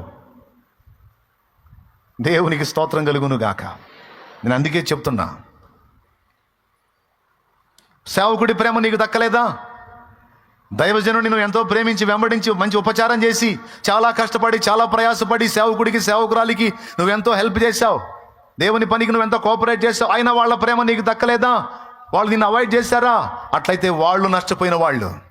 దరిద్రం వాళ్ళది. ఎందుకంటే నీలాంటి నమ్మకస్తుడిని, నీలాంటి నమ్మకస్తురాల్ని, నీలాంటి భక్తిపరురాల్ని, అంకిత భావంతో దేవుని కొరకు కష్టపడే నీలాంటి పరిచారకురాల్ని, మంచి పాత్రని లాస్ చేసుకున్నందుకు ఆ సేవకుడు దరిద్రుడు, ఆ సేవకురాలు దరిద్రురాలు. నువ్వు కాదు, నిన్ను అవాయిడ్ చేసిన వాళ్ళు దరిద్రులు. చూడండి, ఈ విషయాన్ని చూడవలసిన కోణంలో చూడటానికి నేర్చుకోమని ఈ శుక్రవారం రోజు మీకు అందిస్తూ ఉన్నాను. విషయాన్ని ఏ సంగతినైనా సరే ఏ కోణంలో చూసి మనం బయటపడాలి, ఏ కోణంలో సైతాను చూపించి మనల్ని చావగొడతాడు అనే దాన్ని మనం గ్రహించుకోకపోతే దెబ్బతింటాం. ఆ ఒక్క మొక్క మీకు అందించాలని బలంగా ప్రేరేపించబడ్డ ఈ వేళ. విషయాలని చూడవలసిన కోణంలో కానీ మనం చూడకపోతే, వికృతమైన కోణంలో సమస్యను సైతాను చూపించి మన ప్రాణాలకే ఎసరు పెడతాడు, మన దేహాలకు రోగాన్ని కలిగిస్తాడు, మన మనసులో అశాంతిని నింపుతాడు, మన బ్రతుకుని దుర్భరం చేయడానికి శత్రువు ప్రయత్నిస్తాడు. నేను ముందే చెప్పాను, వాడు మనస్సులను వేటాడే వేటగాడు, వాడు మనస్సులను వేటాడుతాడు. అందుకే ఏ విషయాన్నైనా చూడాల్సిన దాన్ని చూడవలసిన కోణంలో చూడాలి, చూడకపోతే రివర్స్ కోణంలో చూపించి వాడు దెబ్బతీస్తాడు. మా చిన్నప్పుడు అది ఏమంటారు దాన్ని, ఒకటి ఉంటుందండి దుర్బిణి ఏదో అంటారు దాన్ని, భూతద్దమా, అది కాదు, ఒకటి ఉంటుందండి చుక్క అని ఏదో అంటారు దాన్ని. చిన్నప్పుడు బ్లాక్గా ఉంటుంది, దానికి ఒక భూతద్దం ఉంటుంది, అటుపక్క పెద్ద అద్దం ఇటుపక్క చిన్న అద్దం ఉంటుంది. ఇందులోని చూస్తే అది పెద్దగా కనపడిద్ది. రివర్స్ పెట్టి చూసామనుకో ఇంతలోది కూడా ఇంత కనపడిద్ది. అవునా? సైతానుగాడు ఏం చేస్తాడంటే దాన్ని ఇంత చేసి చూపిస్తాడు. దేవుడు మనకు నేర్పుతున్న పాఠం ఏంటంటే తిరగదిప్పి చూడరా పిచ్చోడా అని దేవుడు చెప్తున్నాడు. అర్థమైందా? భూతద్దంలో నుంచి చూస్తే పెద్దది, తిరగదిప్పి చూస్తే చిన్న అద్దంలో నుంచి అవుట్ కనపడినప్పుడు అంత పెద్ద, ఇప్పుడు ఈ మందిరం మొత్తం కూడా ఇంత కనపడిద్ది దానిలో చూస్తే. అది చూసారా మీరు? ఎవరు చూసినా ఎట్టు చూస్తారు, కానీ రివర్స్ ఎందుకు చూస్తారు? నా బొట్టోడు చూస్తాడు, ఇట్ట చూస్తే ఎట్ట కనపడింది కదా, రివర్స్ తిప్పి చూస్తే ఎట్ట కనపడిద్ది అని. దేవునికి స్తోత్రం కలుగును గాక. చూశారు, మీరు కూడా చూసే ఉంటారు. దేవుడు నేర్పుతున్న పాఠం ఏంటంటే సైతాను ఇంతదాన్ని నీకు భూతద్దంలో చూపిస్తున్నాడు. నువ్వు దాన్ని అలా చూడటం కాదు, దాన్ని తిరగదిప్పి చూడు.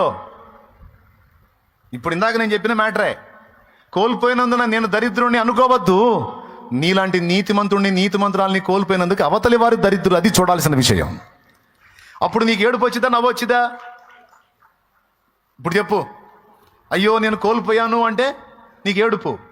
ఆహా నన్ను కోల్పోయింది పిచ్చోడంటే నీకు నవ్వు, అవతలి వారికి ఏడుపు.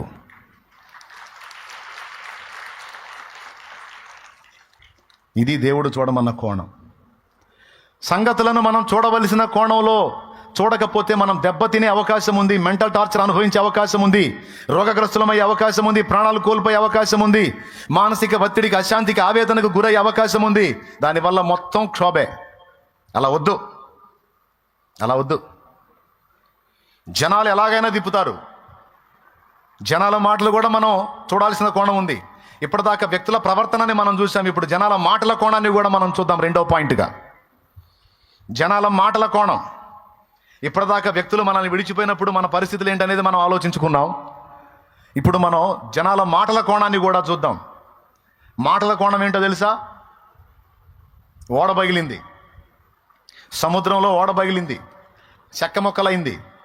ఉన్నోళ్ళందరూ ఆ చెక్క మొక్కల మీద మెలితే అనే ద్వీపమునకు చేరారు. ఆ ద్వీపంలో దిగారు. అందరూ ఒడ్డుకొచ్చారు. ఒడ్డుకొచ్చి చలికి బిగసకపోతున్నారు. ఆ చలి దెబ్బకు తట్టుకోలేక అక్కడున్న పుల్లలన్నీ ఒక కొప్పేసుకొని చలిమంట వేసుకొని అందరూ చలి కాపుకొని ప్రాణాలు కాపాడుకుంటున్నారు. పౌలు భక్తుడు కూడా ఉన్నాడు అందులో. పౌలును బంధించి తీసుకెళ్తున్నారు తీర్పుకి. ఆయన కూడా ఉన్నాడు అందులో. ఆయన ఏం చేశాడో తెలుసా? చలి కాసుకుంటున్నారు కదా, నేను కూడా కూర్చుంటే ఎట్లా అని పుల్లలేరాడు. పుల్లలేరి ఒక మోపులా గట్టి తీసుకొచ్చి ఆ మండుతున్న మంటలు ఈ పుల్లల మోపు వేసాడు. ఇంకాస్త పెద్ద మంట వచ్చింది, ఇంకొంతమందికి చలి కాగుద్దని వేసాడు. వేసి ఇక ఆయన కూడా పాప ఇక చలి కాచుకుంటున్నాడు. ఆ పుల్లల మోపేసి చలి కాచుకుంటున్నాడు. చుట్టూ జనం ఉన్నారు, చలి కాచుకుంటున్నారు అందరూ. ఈలోపు ఆ కట్టెల్లో నుంచి ఓ పాము వచ్చింది బయటికి. పౌలు కొప్పేసేటప్పుడే అది ఆ కట్టెల్లోకి చేరుంది. ఆ మోపు అలాగ తీసుకొచ్చి మంటల్లో వేసాడు. ఆ కాక దెబ్బకి అది బయటకు వచ్చింది. బయటకు వచ్చి అందుబాటులో పౌలు చేయి కనపడింది. తాపీమని పట్టుకుంది, కాటేసింది. కాటేసి వదల్లా అటనే పట్టుకొని ఉంది అలాగా ఆయన చేతిని. జస్ట్ అప్పుడే చావు తప్పి కన్నులు అట్టుపోయినట్టుగా బయటపడ్డారు. వెంటనే మళ్ళా ఇదొకటి. చుట్టూ ఉన్న జనం ఏమన్నారో తెలుసా? ఇతడెవడో భయంకరమైన పాపిలాగున్నాడు, భయంకరమైన పాపిలాగున్నాడు. అరే, సముద్రంలో తప్పించుకుంటే సర్పము కాటుకు బలవుతున్నాడు. ధర్మం అతన్ని బ్రతకనీయదు. ఇతడెవడు అన్యాయస్తులాగున్నాడు, నేరస్తులాగున్నాడు. ఇతడు తేడా. సముద్రంలోంచి చావు తప్పించుకున్న సర్ప రూపంలో చావు వచ్చేసింది అని మాట్లాడేసి వెంటనే వాళ్ళ మాట్లాడలకు వచ్చేసినాయి. చూస్తారా ఆ సన్నివేశం? చూడండి, అపోస్తల కార్యములు 28వ అధ్యాయం 4వ వచనం. ఆ ద్వీపవాసులు ఆ జంతువు అతని చేతిని వేలాడుట చూచినప్పుడు నిశ్చయముగా ఈ మనుషుడు నరహంతకుడు, ఇతడు సముద్రము నుండి తప్పించుకునినను న్యాయం అతన్ని బ్రతుకునేదని తమలో తాము చెప్పుకొనిరి. అతడైతే ఆ విష జంతువును అగ్నిలో జాడించి వేసి దేవునికి స్తోత్రం కలుగును ఏ గాక. హానియు పొందలేదు.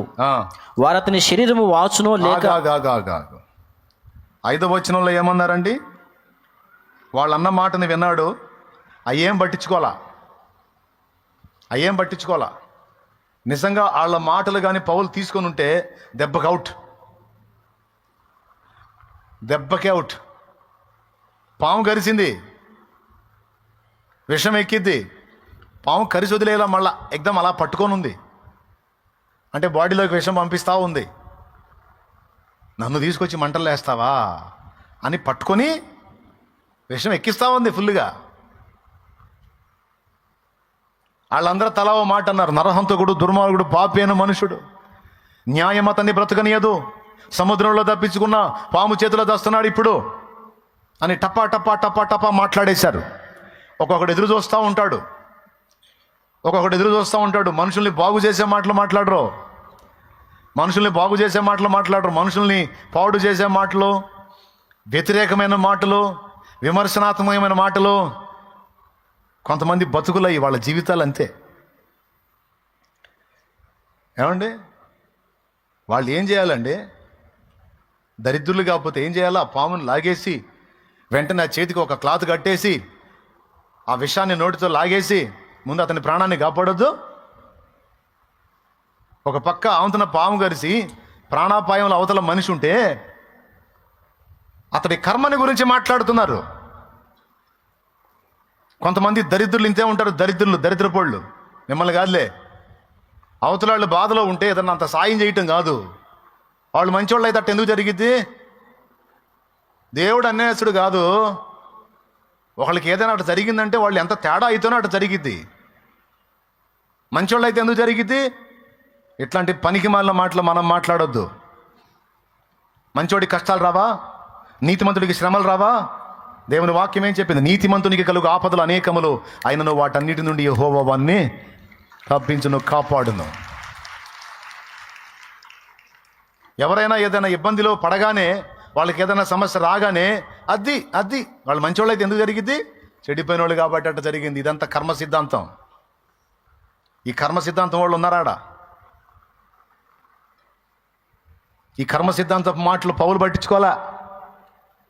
వాళ్ళ మాటలు నిజంగా నీ బోటోళ్ళు నా బోటోళ్ళు అయితే ఖచ్చితంగా తీసుకుంటారు. ఇక ఆవంతన పడి నురుగక్కుని గిలగలు దండుకొని సావటమే వాళ్ళ మాటల దెబ్బకే. పౌలు అయితే ఏం చేశాడో తెలుసా? ఆ సర్పమును అగ్నిలో జాడించి వేసి, చదువు అక్కడ 5వ వచనం. అతడైతే ఆ విష జంతువును అగ్నిలో జాడించి వేసి అది. ఏ హానియు పొందలేదు. 2 జాడించాడు ఆయన. ఆ విష జంతువును జాడించాడు. ఈ కర్మ సిద్ధాంతం వాళ్ళ కర్మగాలిన మాటల్ని కూడా అని జాడించాడు. దేవునికి స్తోత్రం కలుగును గాక. జాడించేశాడండి. ఫస్ట్ పాయింట్ చెప్పాను, ఈ 2వ పాయింట్ చెప్తున్నాను. జాడించి వేయటం నేర్చుకో. ప్రతి చిన్న మాటకి. కొంతమంది ఎంత సున్నితం అంటే, ఒకప్పుడు నేను అంతే సెన్సిటివ్ అండి. అసలు ఒక్క మాట పడటం ఇష్టం ఉండదు నాకు. కూడు కూడా మానుకొని ఆలోచిస్తూ ఉండేవాడిని, తిండి కూడా మానుకొని. ఎందుకంటే మాట పడను. ఎవరంటే అసలు బాధ, ఇక లాక్కుంటా పీక్కుంటా ఉంటాను. ఆఖరి కన్న తల్లన్నా ఒప్పుకోను. 2 రోజులైనా సరే తిండి మానుకొని ఆంతున కూర్చుంటా. మాట పడటం ఇష్టం ఉండదు. దేవుడు నేర్పాడు, ఒరే నీ ద్వారా నేను చేసే పని చేసుకుంటా పోతే మొరుగుతానే ఉంటే ఆ కుక్కలతో నీకెందుకు, నువ్వు వారా అంటాడు ఆయన.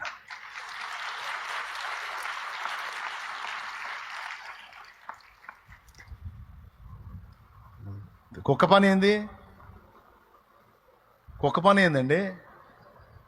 మొరగటమే కదా దాని పని. ఏనుగు పని ఏంది? చేసుకుంటూ వెళ్ళిపోవటమే ఏనుగు పని. దాని గంభీర్యం.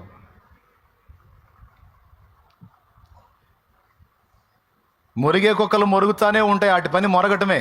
ఆ మురిగేదేదో సువార్త మురిగితే బాగుండు, 4 ఆత్మలు రక్షించబడతాయి. ఆ మురిగేదేదో యేసయ్య వార్త మురిగితే బాగుండు, అన్ని జనుల మధ్యలోకి వెళ్ళి. అబ్బాయి ఇప్పుడు అది ఆ మొరగటం ఆపేశారు. అది మొరగటం ఆపేసి వాళ్ళ మీద వీళ్ళ మీద వాళ్ళ మీద మొరిగి ఏమండి, ఈ మొరుగుడే వాళ్ళ బతుకంతా. నీ మీద మొరిగే వాళ్ళు కూడా ఉంటారు. ఆ మొరిగే కుక్కలను పట్టించుకోకుండా ఏనుగు గంభీరంగా సాగిపోయినట్టు సాగిపోవటమే మన పని. దేవునికి స్తోత్రం కలుగునుగాక. హల్లెలూయా. కుక్క మొరిగిందని ఏనుగు ఆగిద్దా?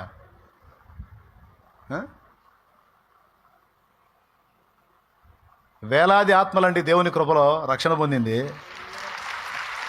వేలాది ఆత్మలో. ఇక నేను చెప్పడానికి కూడా లేదు, అక్కడ సంఖ్య మీరు చూశారు. ఇక నేను చెప్పేది హెచ్చులుగా ఉంటుంది. వేలాది ఆత్మల రక్షణ కార్యం జరిగింది. ఇక ఈ లైన్లో ఉంటాయిగా, కుక్కల లైన్లో ఉంటాయిగా, వాటి పని అవి చేయాలిగా. మరి అవి ఈ లైన్లోకి వస్తాయిగా. ఇప్పుడే కాదు, ప్రతిసారి. కానీ మీకు అందరికీ చెప్తున్నాను, నేనైనా మీరైనా ఎవరైనా పొగిడినప్పుడు పొంగకూడదు, విమర్శించినప్పుడు కృంగకూడదు, లెక్క కూడా చేయకూడదు. జాడించి అవతల పడేసేయమన్నాడు దేవుడు. జాడించి అవతల పడేసాయి. సర్పాలతో నీకెందుకురా?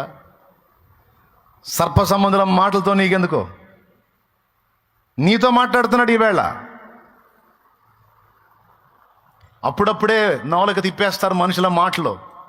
అప్పుడే పొగుడతారు, అప్పుడే మళ్ళీ తిప్పేస్తారు నాలుక. మనుషుల మాటలు లెక్క కూడా చేయొద్దు. ఇప్పుడు వీళ్ళు చేశారు అదే పని. ఇది చేశారండి. పాము గరిసినప్పుడేమో నరహంతకుడు అన్నారు.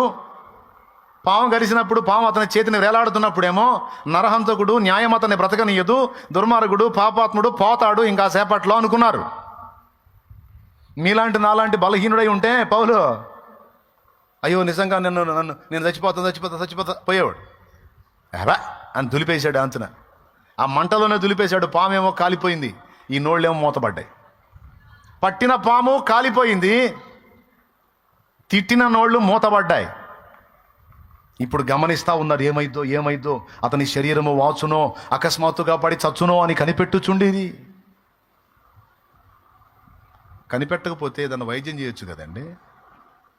వీళ్ళని ఏం తీసుకొని కొట్టాలండి నాకు అర్థం కాదు. చెప్పు తీసుకొని కొట్టాలా, లేకపోతే చాట తీసుకొని కొట్టాలా? ఈ దరిద్రుని ఏం చేయాలా?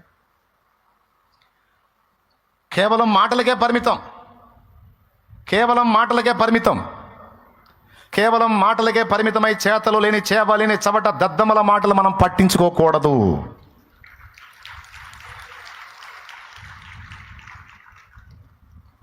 పని కావాలి, దమ్మున్నవాడు పని చేసి చూపించాలి, పని చేసి చూపించాలి, వైద్యం చేయాలి, నిలబెట్టాలి, పోయే ప్రాణాన్ని ఆపాలి. అది చేయలా. దద్దమ్మలో నిలబడి మాటలు మార్చుకుంటున్నారు. ఫస్ట్ ఏమో నీతిమంతులాగా కర్మ సిద్ధాంతాలు మాట్లాడారు, తర్వాత ఏమో కనిపెడుతున్నారు. ఇంకాసేపు తెస్తాడు, ఇంకా ఇదేం కనిపెడుతున్నాడు. ఆయనకి ఏం కావాల, ఏమెందుకైతే ఆయన చెయ్యి పట్టుకున్నవాడు దేవుడు. కాటు పడితే ఎవరి మీద పడింది? పౌలు మీద కాదు, పౌలు ఎవరిని ధరించుకున్నాడో ఆయన మీద పడింది. ఇదిగో నీ మీద పడుతున్న దెబ్బలన్నీ నావి అని స్వీకరించాడు నా ప్రభు.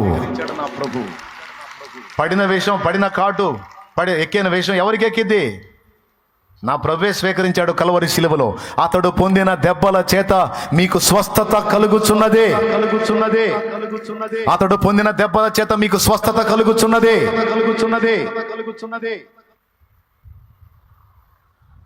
దులిపేశాడు హాయిగా చలిమంట కాసుకుంటా తనని అనుకుంటా కూర్చున్నాడు. అది ఏ జాతి పాము, అది గరిస్తే ఏమైతే వాళ్ళకి తెలుసు. ఊరోళ్ళు కదా, వాళ్ళకి తెలుసు, కర్మ బ్యాచ్కి తెలుసు. కానీ ఇప్పుడు ఈయన కర్మ కాలకపోగా వాళ్ళ కర్మ కాలింది. ఎందుకంటే ఈయన చావలా, బతికే ఉన్నాడు, బాగున్నాడు, క్షేమంగా ఉన్నాడు. అప్పుడు వాళ్ళ కర్మ కాలి ఇంతలో పాము విషంగా, ఆ పాము కరిస్తే బాడీ వాసిద్ది, ఆవంతున పడి చస్తారు. అలాంటిది ఏమీ కాకుండా ఉన్నాడంటే ఇతడు ఒక దేవత. ఊరు ఇప్పుడే కదరా నరహంతకుడు అంటే, ఊరు ఇప్పుడే కదరా తేడా అంటే, ఊరు ఇప్పుడే కదరా అన్యాయస్తుడు అంటే, ఇప్పుడే కదరా న్యాయదేవత అతని బ్రతకనీయదంటే ఇప్పుడు అతని దేవత అంటున్నారంటే. అది కదరా మీ నాలుక, అది కదరా మీ బుద్ధి, అది కదరా మీ బతుకు. ఇలాంటి వాళ్ళ మాటలు నేను ఎందుకు పట్టించుకోవాలరా?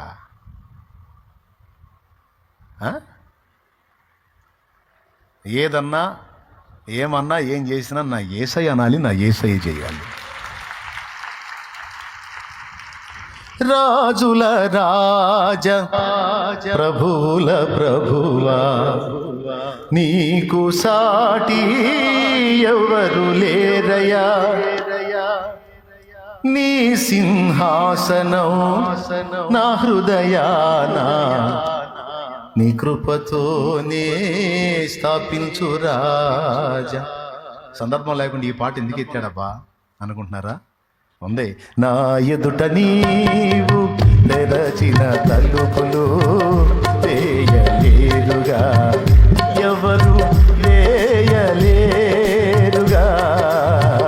నీవు తెరచిన తలుపులు, నీవు తెరచిన తలుపులు, నా ఎదుట నీవు తెరచిన తలుపులు వేయలేరుగా, ఎవరు వేయలేరుగా.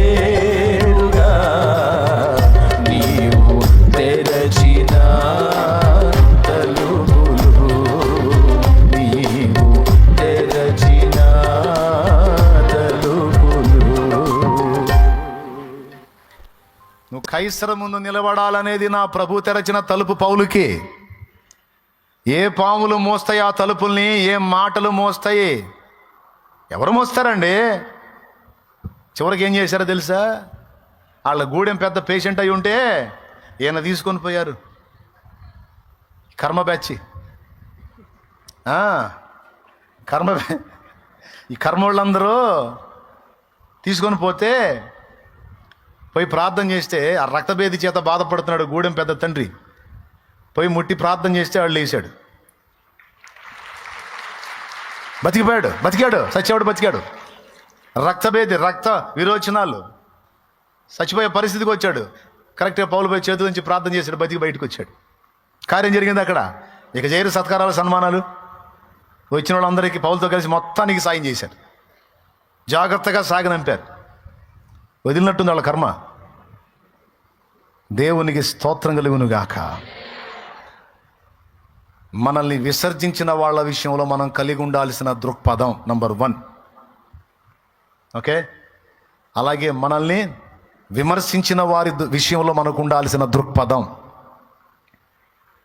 2 సంగతులు చెప్పా. మన విషయంలో మాట్లాడే వాళ్ళ మాటల్ని మనం ఎలా తీసుకోవాలి, ఏ విధంగా తీసుకోవాలి? నరం లేని నాలుక అటు తిరిగిద్ది, ఇటు తిరిగిద్ది. మనుషులు మాట్లాడే మాటలు స్థిరమని అనుకోవద్దు. యుద్ధంలోకి వెళ్ళి గెలవక ముందు వాళ్ళ పెద్దన్న ఏమని ఉంటాడు? బైబిల్లో రాస్తుంది, నీకు మహా గర్వం, ఆ చిన్న మందనేమి చేసితివి, నీ గర్వమును నీ చెడుతనమును నాకు తెలియను అన్నాడు. ఎవరో? దావీదు పెద్దన్న ఎలియాబు. నీ గర్వమును నీ చెడుతనం నాకు తెలుసురో, నువ్వు మామూలుడిగా నువ్వు అట్లా ఇట్లా అన్నారు. తర్వాత దావీదుని దేవుడు యుద్ధరంగంలో తీసుకెళ్ళి యుద్ధంలో జయ జీవితాన్ని ఇచ్చిన తర్వాత ఇశ్రాయేలు సర్వ సమాజం దావీదును ఘనపరిచినప్పుడు ఏమనుంటాయి అన్నల నాలుకలో? ఏమనుంటాయి? మావాడు చిన్నప్పటి నుంచి సురికానండి. అసలు వాడు భక్తి, వాడు అసలు దేవుడి మనిషి వాడు. మరి ఇప్పుడే కదరా అంటే నువ్వు నీ గర్వమును నీ చెడుతనమును నాకు తెలియను అంటివి కదరా పెద్దోడా. ఇప్పుడే ప్లేట్ ఫిరాయించావేరా. జనం నిన్ను తిట్టడం ఎంతసేపు, నిన్ను నెత్తికెత్తుకోవటం ఎంతసేపు? ఆడిస్తాడు సోదరా నా దేవుడు వాళ్ళ నాలుకల్ని. ఏం చేస్తాడు? అటు తిరిగిన నాలుకల్ని ఇటు తిప్పుతాడు. నీకు వ్యతిరేకంగా ఉన్న నాలుకల్ని నీకు అనుకూలంగా తిప్పుతాడు. ఆయనకి చేత నవ్వును. దానికోసం అవసరమైతే ఒక అద్భుతం చేస్తాడు. దావీదుని చూసి ఎంతమంది ఎన్ననుకొని ఉంటారు పాప. యుద్ధ భూమిలోకి వెళ్తుంటే కత్తి కటారు కూడా లేకుండా చేతి కర్ర తీసుకొని ఒడిశాలు తీసుకొని యుద్ధ భూమిలోకి వెళ్తుంటే ఏమనుకొని ఉంటారు, ఎన్ననుకొని ఉంటారు దావీదుని. ఇంతమంది ఉండి ఆఖరికి ఓ పిల్లవాడు వెళ్ళాల్సి వచ్చింది ఆ యుద్ధ భూమికి, సిగ్గు అని ఒకడంటే, ఇంకొకడు ఏమని ఉంటాడు? వాడి సంగతి వీడికి తెలియదు. వీడు మొత్తం 5 అడుగులు లేడు, వాడు 12 అడుగులోడు. అసలు వాడాడా ఈడాడా? వీడు పిల్లోడిలాగా ఉండకుండా అని ఒకడు అంటుంటే, ఇంకొకడు వచ్చి పిల్లలకి ఏం తెలిసిద్ది, మన రాజుకుండాలి బుద్ధి. ఇదేమన్నా గొర్రెలు కాసే పనే? అరే యుద్ధం వాడి మీదకి వెళ్ళడానికి మనకే గుండె చాలా. వాడి ఈటు చూడు ఎంత పొడుగుందో. ఆ ఈటు తీసుకొని ఒక కేటు వేసాడంటే వీడు ఆడుంటాడు. ఈ మాటలన్నీ జరిగి ఉంటాయో ఉండవు? మీరు ఊహించండి ఏం జరిగి ఉంటాయి. ఇలా ఈ మాటలు జరిగి ఉంటాయా? కనీసం కొన్నన్నా దావీదు చెవిన పడి ఉండవా? మరి దావీదు ఏం చేశాడు? పౌలు జాడించి వేస్తే దావీదు దులిపేశాడు. దేవునికి స్తోత్రం కలుగును గాక. దావీదు దులిపేశాడండి. పౌలేం జాడించేశాడు, దావీదు దులిపేశాడు. ఏడిసారి ఎదవలరా పొండిరా. నేను బలవంతుండని వాడి మీద యుద్ధానికి పోతున్నా. మీకు సిగ్గు లేకపోతే నాకుంది, మీకు రోషం లేకపోతే నాకుంది. నా దేవుణ్ణి తిడుతున్నాడు రా వాడు. నా దేవుణ్ణి తిడతంటే ఆ తిట్లు విని ఊరుకునే కంటే సచ్చింది మేలు. కాబట్టి నేను నా వల్ల కాదు, నేను వెళ్తాను, చచ్చిపోతా అవసరమైతే. నా దేవుడు మెచ్చుతాడు. నన్ను అంటే ఆ మాటలు పడలేక చావుకు సిద్ధమయ్యాడు నా కుమారుడని నా దేవుడు మెచ్చుతాడు. మీ మాటలు ఎవడికి కావాలి పొండరా అని దులిపేసిపోయాడు. పోయి యుద్ధాన్ని గెలిచాడు, దేవుడు గెలిపించాడు. ఆ తర్వాత ఈ నోళ్ళు ఎటు మారి ఉంటాయి. చిన్నోడు అనుకున్నాం కానీ భలే కొట్టాడు. ఎవరు అబ్బాయి? ఎస్ఐ కొడుకు అంట. ఎస్ఐ కొడుక? అసలు వాళ్ళ నానే అసలు మామూలుడు కాదు, ఒట్టిది ఏం లేదు. ఎన్ని రకాలుగా పొగిడుంటారో అంతకుముందు ఎన్ని రకాలుగా విమర్శించుంటారో. విమర్శలు, నిందించే వాళ్ళ నిందలు, తృణీకరించే వాళ్ళ మాటలు నీవు లక్ష్య పెట్టొద్దు. హల్లెలూయా, హల్లెలూయా. దేవుడు ఏం చెబుతున్నాడు, దేవుడు ఏమంటున్నాడు, అది ఒక్కటే చూసుకో నువ్వు. కొంతమంది మహా సెన్సిటివ్ అండి, ఊరికి ఏడుస్తూ ఉంటారు. ఎందుకు ఏడుస్తున్నా అంటే నన్ను మా వాళ్ళు ఇలా అన్నారు, అలా అన్నారు, అలా అన్నారు, ఇలా అన్నారు, అలా అన్నారు. గుంటలో బూడిసిపెట్టిన కూడా తవ్వుకొని మళ్ళీ బయటికి తీసుకొని గుర్తు చేసుకొని మరి గుల్ల అయిపోతుంటారు. గుంటలోకి వెళ్ళినవి కూడా బయటికి తీసుకొని తవ్వుకొని మరి వాళ్ళ మాటలు పట్టించుకునేదే. నిన్ను అన్నోళ్ళందరూ సిగ్గుపడేటట్టు చేస్తాడు నా దేవుడు. ఆయన వాగ్దానం ఉండలా నీకు? నిన్ను నిందించు వారి నిందలు నా మీద పడెను, నీ నిందను కొట్టివేసి నీకు ఘనతగా చేస్తానని చెప్పలా? వాళ్ళ మాటలు పట్టించుకునేది ఏంది? దేవుడు అన్నాడు ఆ మాట? జనాల మాటలు పట్టించుకున్నవాడు సత్తం అన్యాయంగా. కొంతమంది పేషెంట్లు ఉంటారు మంచాన్ని పడి, వాళ్ళ దగ్గరికి వచ్చి ఒక్కొక్కళ్ళు మాట్లాడే మాటలు ఉంటే మామూలుగా ఉండవు. చూసిన వాళ్ళు సైలెంట్ చూసిపోరు, చెవులు కోరుకుంటారు వాడికి వినపడేటట్టు. ఏంది ఇట్టయిపోయాడు ఏంది అని ఒకామంటే పెద్ద జబ్బు. ఈ పండుకున్నవాడికి అర్థమవుతుంటుంది నా గురించి మాట్లాడుకుంటున్నారని. ఏ జబ్బు? ఫలానా జబ్బు. అమ్మో ఆ జబ్బా, అట్టయితే దిగలేదుగా. ఆ మాటకి సగం చస్తాడు ఆ మంచంలో ఉన్నాడు. ఆ జబ్బు అయితే దిగలేదుగా, ఎవడు చెప్పాడు లేదని? దెయ్యం మోహన్ దాన్న పక్కకు పో, ముందు సైతాన పక్కకు పోని తరిమేయాల సైతాన్ని. ఇక లేదు గంట ఏసయ్య బాగు చేయలేని జబ్బేముంది? ఆయన చిత్తం అయితే సచ్చిన వాళ్ళని కూడా లేపుతాడు ఆయన. అలాంటి వాడు ఆయన. చచ్చిపోయిన శరీరానికి మళ్ళా జీవాన్ని ఇవ్వగలిగిన వాడు ఒక రోగాన్ని బాగు చేసి నేను బ్రతికించలేడా? బాగు చేయలేడా? నిలబెట్టలేడా? పనికి మనలో మాట్లాడిందాం మనమా? వాళ్ళ మాట్లాడిందామా?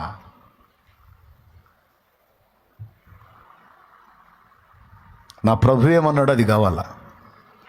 నా ప్రభు అన్నాడా? అట్లయితే నేను ఆలోచించాలి. నా ప్రభు అనలేదా మాట? నా ప్రభు అనలేదంటే నాకు అవకాశం ఉందే. దేవునికే స్తోత్రం కలుగును గాక.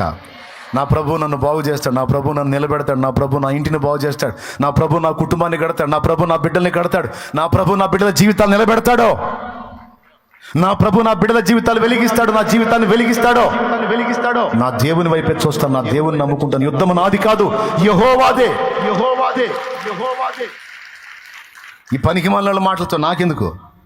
అవిశ్వాస మాటలతో నాకెందుకు? విశ్వాసం లేని మూర్ఖపు తరపుల మాట నాకెందుకో?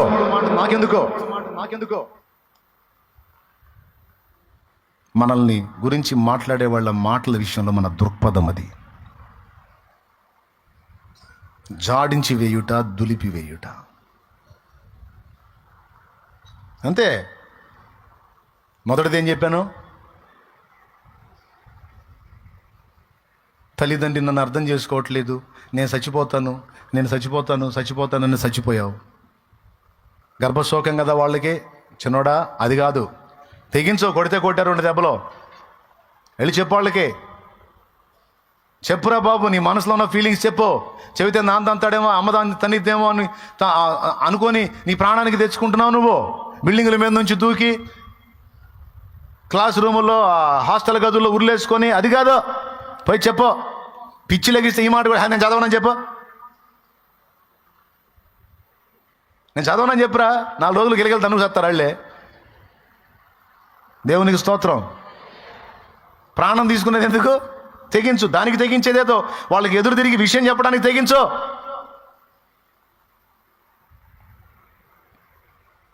ఉన్న సంగతి చెప్పు. వాళ్ళు క్లాస్లో చెబుతున్నారు, నాకు ఎక్కట్లా. అవసరమైతే 1 సంవత్సరం ఆగి మళ్ళీ మొత్తం నేను మొదలు పెట్టుకొని చదువుకొని మళ్ళీ సెట్ చేసుకొని మళ్ళీ వెళ్తాను నేను అని చెప్పు. నా మాట మీరు వినకపోతే ఇక చావు తప్ప నాకు వేరే మార్గం కనపట్లేదని చెప్పు. దండం పెట్టి కూర్చోబెట్టుకుంటారు.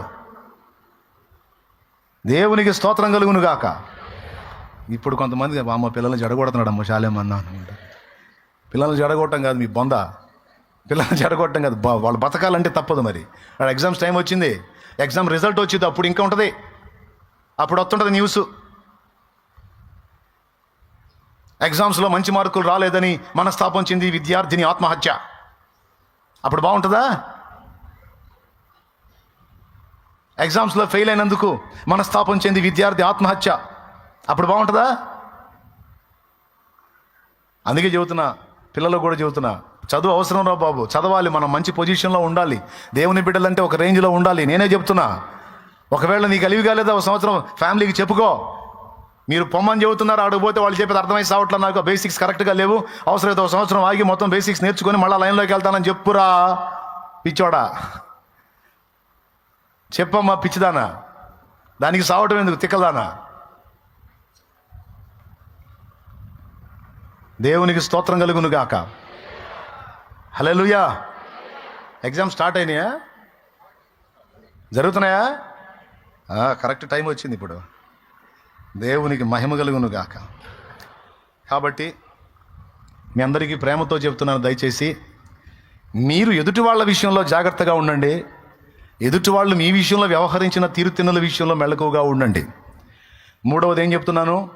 నిరాశ, నిస్పృహ, కృంగుబాటుకి ఎడమియ్యకండి. ఇవన్నీ భక్తులు ఫేస్ చేశారు, కానీ దేవుణ్ణి బట్టి తిరిగి లేచారు వాటిల్లో నుంచి. ఎవరిని బట్టి లేచారు? ఊబిలో నుంచి బయటికి ఎలా వచ్చారు? ఆయన లేపాడు. శృతి ఉన్న పాటలకు విలువలు ఉన్నట్లే కృతజ్ఞతనిచ్చావు, కృపలో నిలిపావు. కృంగిన వేళలో నన్ను లేవనెత్తిన చిరునామా నీవేగా. కృంగిన వేళలో నన్ను లేవనెత్తిన చిరునామా నీవేగా. నీ కృప నిత్యముండును, నీ కృప నిత్య జీవము, నీ కృప వివరింప నా తరమా యేసయ్యా. నీ కృప నిత్యముండును, నీ కృప నిత్య జీవము, నీ కృప వివరింప నా తరమా యేసయ్యా. నీతిమంతుల గుడారాలలో వినబడుచున్నది రక్షణ సంగీత సునాదము. నీతిమంతుల గుడారాలలో వినబడుచున్నది రక్షణ సంగీత సునాదము. నీ కృప నిత్యముండును, నీ కృప నిత్య జీవము, నీ కృప వివరింప నా తరమా యేసయ్యా. హల్లెలూయా. మనము దేవుని మాటల్ని బట్టి నిరాశ నిస్పృహల్లోంచి, కృంగుబాటులోంచి బయటికి రావాలి. ఎందుకంటే సాతాను నెట్టడానికి చూస్తాడు, నిరాశలోకి నెట్టడానికి చూస్తాడు, దేవుడు అందులో నుంచి బయటికి తీసుకుని రావడానికి చూస్తాడు. నువ్వు దేవుని మాటలను బట్టి బయటికి రావాలి. నీ బిడ్డలు కానీ, ఇంటివారు కానీ, కుటుంబీకులు కానీ, ఇరుగు పొరుగులు కానీ, సంఘ విశ్వాసులు కానీ, ఎవరినైనా నువ్వు కూడా దేవుని మాటల్ని బట్టి బలపరిచాలని బయటికి తెచ్చేటట్టు మాట్లాడాలి. ఆల్రెడీ గుంటలో దిగుతున్నాడు, 4 బండ్లు వేసినట్టు మాట్లాడకూడదు. కొంతమంది మాట్లాడతాయి, అందుకని చెబుతున్నాను నేను. ఆల్రెడీ 3 భాగాలు మునిగిపోయి ఉంటాడు, వెళ్ళిపోయి ఇంక బయటికి ఎందుకు ఎక్కడే సావయ్యా అని బండ్లు వేస్తుంటారు. అలా మాటలు అట్లుంటాయి.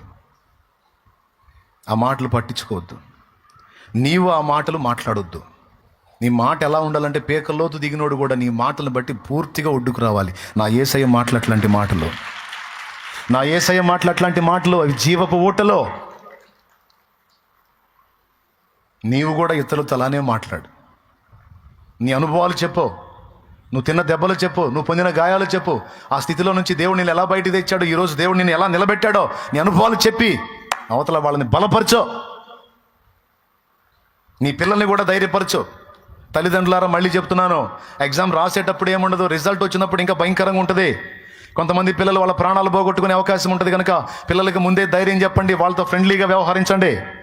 పిల్లలకి ముందుగానే చెప్పుకోండి. లేకపోతే రేపు ముక్కు పచ్చలారనే పిల్లలు మీ కళ్ళ ముందు విగత జీవులుగా పడుంటే రొమ్ము కొట్టుకున్నారు.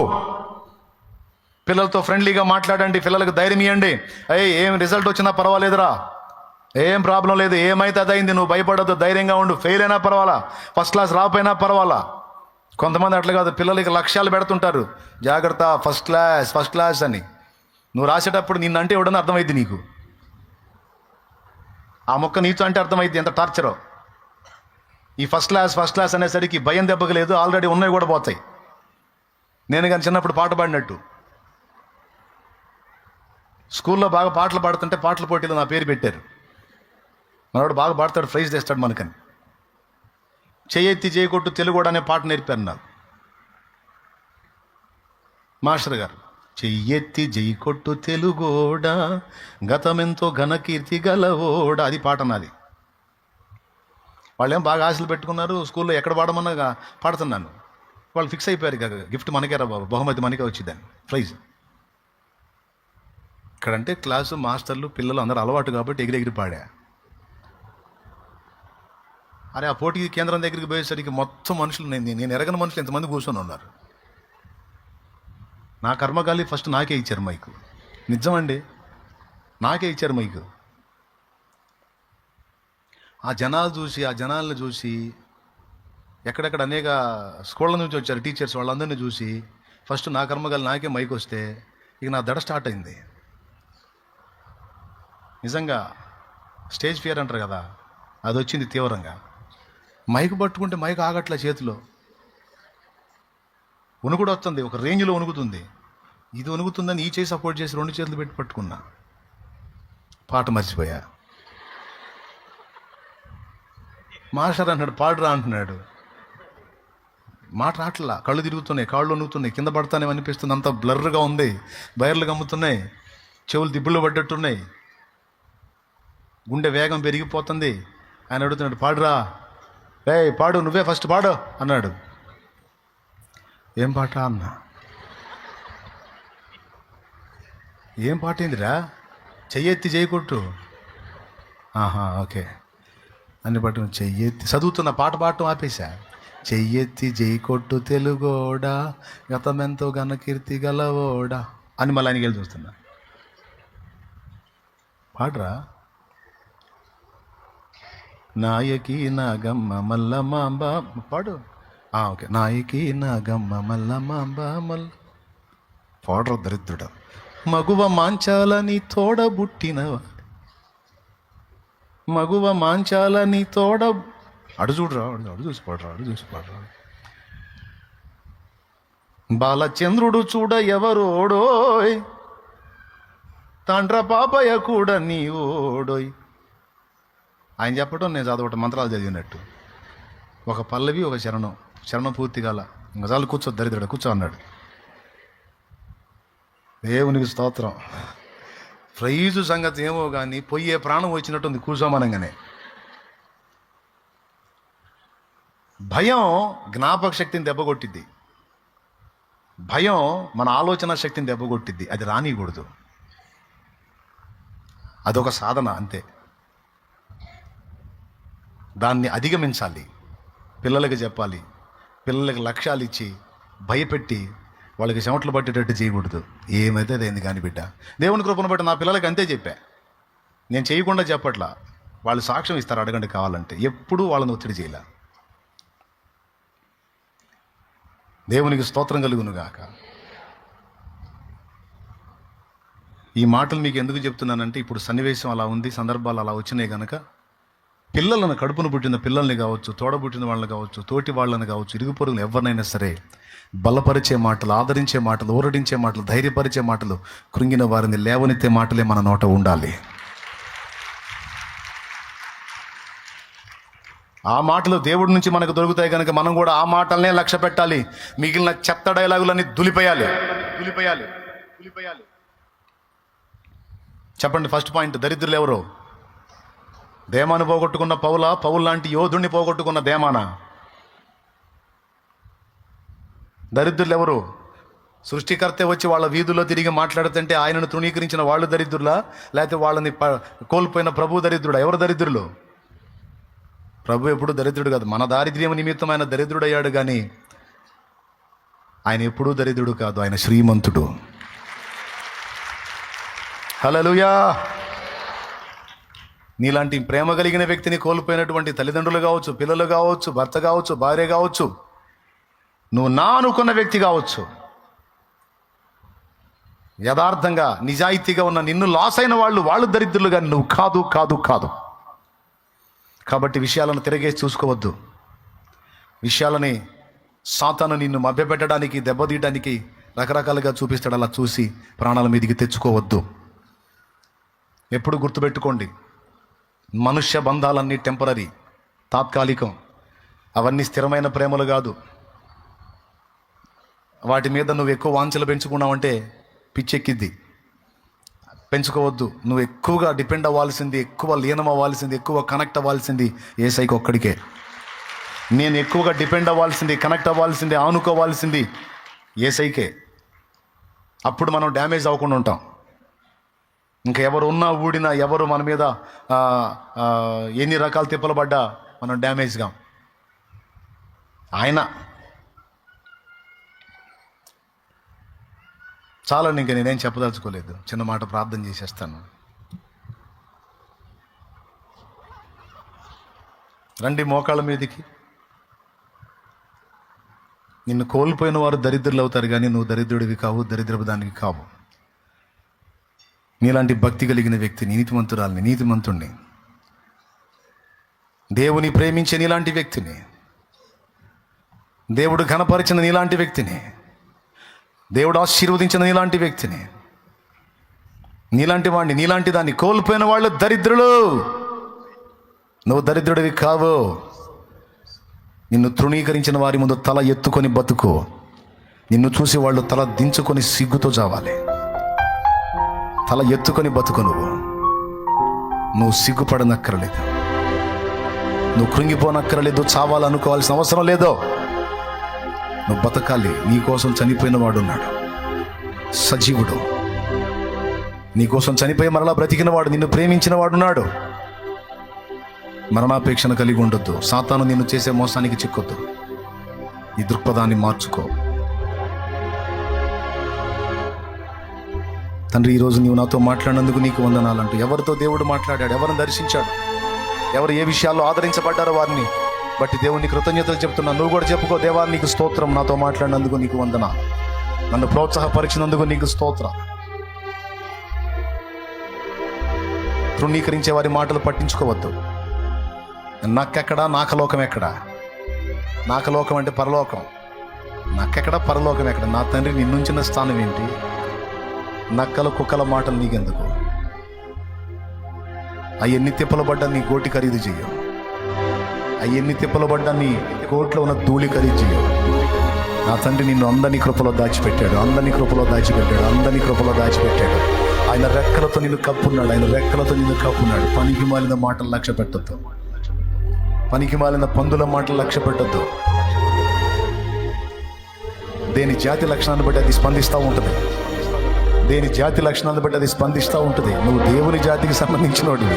నువ్వు గంభీరంగా ముందుకు సాగిపో. నా దేవుడు నీకు తోడుగా ఉన్నాడు. మురిగే కుక్కలు, అరిసే పందులు, 4 ఆత్మలు రక్షించిన చరిత్ర వాటికి ఉండదు, 4 జీవితాలు వెలిగించిన చరిత్ర వాటికి ఉండదు. నిన్ను వాడుకొని ఎన్నో ఆత్మలు నా తండ్రి రక్షించాడు, నిన్ను వాడుకొని ఎన్నో జీవితాలు వెలిగించాడు. ఇప్పటికే ఎంతో పరిచయం చేశావు నా తల్లి, ఎంతో పరిచయం చేశావు నా తమ్ముడా, నా చెల్లి, నా సోదరుడా, సోదరి, దైవజనుడా. నువ్వెక్కడా నిన్ను తేలిగ్గా మాట్లాడే కుక్కలు ఎక్కడా? నువ్వెక్కడా నిన్ను తృణీకరించే పందులు ఎక్కడా? లక్ష్య పెట్టొద్దు నాన్న, లక్ష్య పెట్టొద్దు నాన్న. దైవజనుడా అలా లక్ష్య పెట్టొద్దు. మనుషుల మాటల్ని తీసుకోవద్దు, దేవుని మాట తీసుకో, దేవుని మాట తీసుకో. దేవుడు కృంగదీయడు, దేవుడు నిరాశపరచడు, దేవుడు నిరుత్సాహపరచడు, దేవుడు సంతోషిస్తాడు. దేవా నీకు స్తోత్రం. నీ మాటనే నేను తీసుకోవాలి, నీ మాటనే నేను హత్తుకోవాలి. నాకు నువ్వు చాలు, నువ్వు చాలు, నువ్వు చాలు అని దేవుని పాదాలు పట్టుకో. నిరాశ ఊబిలో నుంచి బయటికి రా, నిస్పృహలోంచి బయటికి రా, కృంగుపాట్లోంచి బయటికి రా. కృంగిపోవద్దు. ఎందుకు కృంగిపోవాలి? అనేక మంది కృంగిన వారిని లేవనెత్తడానికి నా దేవుడు ఏర్పరచుకున్నాడు నిన్ను. నీ మాటలు అనేక మందికి ప్రాణం పోస్తాయి, నీ మాటలు అనేక మందికి జీవితాన్ని ఇస్తాయి. ఎంతో మంది చెడిన జీవితాలని కట్టే మాటలు నా తండ్రి నీ నోట ఉంచాడు. ఎంతో మందిని లేవనెత్తాల్సిన దానికి నువ్వు, ఎంతో మందిని లేవనెత్తాల్సినోడివి నువ్వు, ఎన్నో బ్రతుకుల్ని బాగు చేయాల్సినోడివి నువ్వు. నువ్వే కృంగిపోతే ఎట్లా? శ్రమ దినమున నీవు కృంగితే చేతగాని దాని అవుతావు, చేతగాని వాడివి అవుతావు. అలాంటి అవకాశం ఇయ్యొద్దు. ఎదిరించు, ఎదిరించు, ఎదిరించు, పోరాడు. జయము నీదే. హల్లెలూయా, హల్లెలూయా, హల్లెలూయా, హల్లెలూయా, హల్లెలూయా, హల్లెలూయా, హల్లెలూయా. నాతో ముక్కుసూటిగా మాట్లాడినందుకు స్తోత్రములు ప్రభువా, స్తోత్రములు ప్రభువా, స్తోత్రములు ప్రభువా, స్తోత్రములు ప్రభువా. నాతో అనేక విషయాలు హెచ్చరించినందుకు నీకు వందనాలు ప్రభువా, వందనాలు ప్రభువా, వందనాలు ప్రభువా. చేద్దామా ప్రార్థన, చేద్దామా? మనుష్య ప్రేమల కొరకు వెంపర్లాడద్దు, చేద్దామా? నీ ప్రేమ కొరకు నేను వెంపర్లాడాలి, నీ ప్రేమను పొందుకోవాలి ప్రభువా. ఆల్రెడీ పొందుకున్నాను కూడా నేను. ఎవరు ఉన్నా లేకపోయినా, ఎవరు అందరూ లోకమే నన్ను వదిలేసిన నాకు నువ్వు చాలు, నీ కృప చాలు, నీ కృప చాలు, నీ కృప చాలు, నీ కృప చాలు. నీకు స్తోత్రము, నీ కృతజ్ఞతలు, వందనాలు, స్తోత్రాలు. హల్లెలూయా, హల్లెలూయా, హల్లెలూయా, హల్లెలూయా, హల్లెలూయా, హల్లెలూయా, హల్లెలూయా. పరిశుద్ధుడైన మా తండ్రి, ప్రేమ స్వరూపిక దేవా, నీకు స్తోత్రము. ఈ శుభవేళ మమ్మల్ని అందరినీ సమకూర్చి ఇటు రీతిగా నా ప్రభువా మాతో ముచ్చటించినందుకు వందనాలు. ఈ మాటలు ఏ బిడ్డలకు అవసరమై ఉన్నాయో నీకు తెలుసు. నీ దాసుడైన నా నోట నువ్వు వట్టిగా ఏ మాట పలకవు, పలికించవు. పలికిన దానిలో ఖచ్చితంగా ఆంతర్యం ఉంది. అనేక మందికి ఈ మాట అవసరమై ఉందని నేను నమ్ముతున్నాను. నీ బిడ్డలు ఈ మాటల్ని బట్టి బుద్ధి తెచ్చుకొని, సరిదిద్దుకొని, జీవితాలు మార్చుకొని, రూపాంతరం చెంది తిరిగి నీ వైపు మళ్ళుకునేటట్టుగా నీ బిడ్డలని ప్రోత్సహించు. శాపగ్రస్తమైన అనుభవాల్లోంచి ఆశీర్వదించబడిన అనుభవాల్లోనికి నీ యొద్దకు పరిగెత్తున్నట్లు కృపనివ్వు. ఈ బిడ్డల్ని చిన్నల మొదలుకొని వృద్ధుల వరకు, పెద్దలు, స్త్రీలు, పురుషులు, యవనులు, పసిబిడ్డలు, ఎగ్జామ్స్ రాస్తున్న పిల్లలు, వారిని కన్నా తల్లిదండ్రులు మొత్తాన్ని కూడా జ్ఞాపకం చేసుకొని దీవించి ధైర్యపరచు. నిరాశ, నిస్పృహల్లో కృంగిపోయి ప్రతికూల పరిస్థితుల్లో, వ్యాధుల్లో, బాధల్లో, వేదనల్లో, దుఃఖంలో, కన్నీళ్లలో నలుగుతున్న స్థితిలో ఉన్నవారిని ఆదరించు, ధైర్యపరచు, లేవనెత్తు, స్వస్థపరచు, బాగు చేయి, బ్రతికించు, వెలిగించు. నీకు వందనాలు, కృతజ్ఞతలు, స్తోత్రాలు ప్రభువా. నీ దయతో మహాకూటముల్ని మహా గంభీరంగా జరిగించి వేల కొలదిగా ఆత్మల్ని రక్షణలోకి నడిపించినందుకు కృతజ్ఞతాస్తుతులు చెల్లిస్తా ఉన్నాను, వందనాలు చెల్లిస్తా ఉన్నాను ప్రభువా. స్తోత్రాలు చెల్లిస్తా ఉన్నాను, స్తుతియాగం చెల్లిస్తా ఉన్నాను, కృతజ్ఞతాస్తుతులు చెల్లిస్తా ఉన్నాను ప్రభువా. నిజంగా నా తండ్రి ఎంతో మందిని భక్తికి, ఆత్మీయతకు రేపావు, సేవకు రేపావు, రక్షణకు రేపావు, ఎంతో మందిని పురికొల్పావు ప్రభువా. నీకు స్తోత్రమయ్యా, స్తోత్రమయ్యా, స్తోత్రమయ్యా. లక్షలాదిగా ఆత్మల్ని నీ పాదాల చెంతకు ఆకర్షించావు, అన్ని జనుల్లో నీ నామానికి మహిమ తెచ్చుకున్నావు. సత్యవంతుడా నీకు స్తోత్రము, స్తోత్రము, స్తోత్రము, స్తోత్రము, స్తోత్రము, స్తోత్రము. అందులో పరిచర్య చేసిన వారు, అన్ని విధాలా తోడ్పడిన వారు, ప్రార్థన ద్వారా ఆర్థికంగా అన్ని విధాలుగా తోడ్పడిన బిడ్డలందరినీ పేరు పేరున దీవించు నా ప్రభువా. మరి ఎక్కడెక్కడో దూరాల్లో ఉండి కూడా సహాయం పంపిన బిడ్డలను ఆశీర్వదించి వారికి సమృద్ధిగా మేలు కలుగునట్లు ద్వారములు తెరువు. నీకు స్తోత్రములు, స్తోత్రములు, స్తోత్రములు, స్తోత్రములు, స్తోత్రములు. మా ఎదుట నీవు తెరచిన ద్వారములు ఎవ్వడు మూయనేరడు ప్రభు. మా ఎదుట నువ్వు తెరచిన తలుపులు ఎవ్వడు మూయనేరడు. ఇంకా గొప్ప కార్యాలకు సహాయం చేస్తావు నమ్ముతున్నాం. ఇంకా గొప్ప కార్యాలు మా ద్వారా జరిగిస్తావు. ప్రయాసపడిన పరిచారకులను దీవించి సమృద్ధిగా ఆశీర్వదించు నా ప్రభువా. ఈ పరిచర్యలో అన్ని విధాలా తోడ్పడిన బిడ్డలందరికీ ఆ ఫలము దక్కేటట్టు చెయ్యి. కృతజ్ఞత స్తోత్రాలు చెల్లిస్తూ, స్తుతి, మహిమ, ఘనత నీకే ఆరోపిస్తూ ఇక్కడున్న బిడ్డల్ని దీవించు. లైవ్ ద్వారా వీక్షించే బిడ్డల్ని దీవించు. జూమ్ ద్వారా అందుబాటులోకి వచ్చిన బిడ్డల్ని దీవించు. అందరికీ నీ కృపాక్షేమాన్ని కలిగించి ముందుకు నడిపించమని నీవిచ్చిన అద్భుతమైన గీతాల కొరకు వందనాలు చెల్లిస్తూ, కృతజ్ఞతలు చెల్లిస్తూ యేసు నామములో నిన్ను మహిమపరచుకుంటున్నాం తండ్రి. ఆమేన్.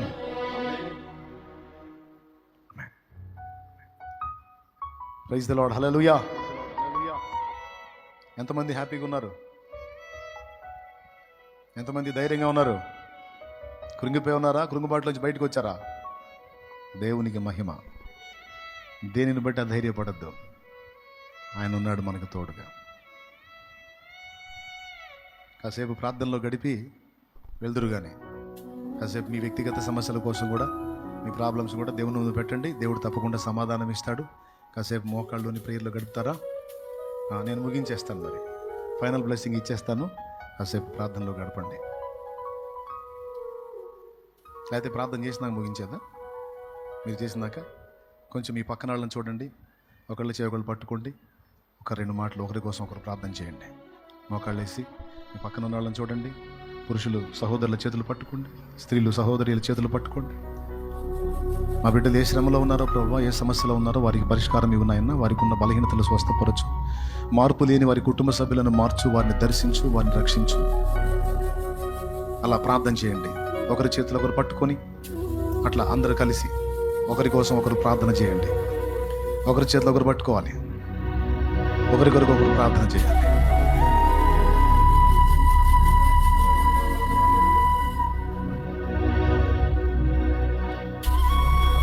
ప్రభువా నీకు స్తోత్రం. అంటే అందరం కూడా ఏ ప్రాబ్లం ఉందో చెప్పుకోండి పక్క వారికి.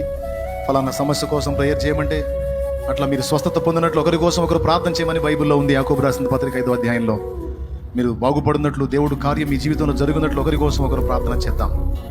హల్లెలూయా, హల్లెలూయా, హల్లెలూయా, హల్లెలూయా, హల్లెలూయా, హల్లెలూయా. ప్రేయర్లో ఉందాం. దాంతోపాటు నా నిమిత్తం కూడా ప్రార్థన చేయండి. ఇక పరిచర్య కోసం ప్రార్థన చేయండి. నెక్స్ట్ ఇంకా దేవుడు ఏమేమి కార్యాలు చేయబోతున్నాడో వాటి గురించి కూడా ప్రేయర్లో పెట్టండి. ప్రార్థన చేద్దాం. హల్లెలూయా, హల్లెలూయా, హల్లెలూయా, హల్లెలూయా, హల్లెలూయా, హల్లెలూయా. ప్రార్థన చేద్దాం.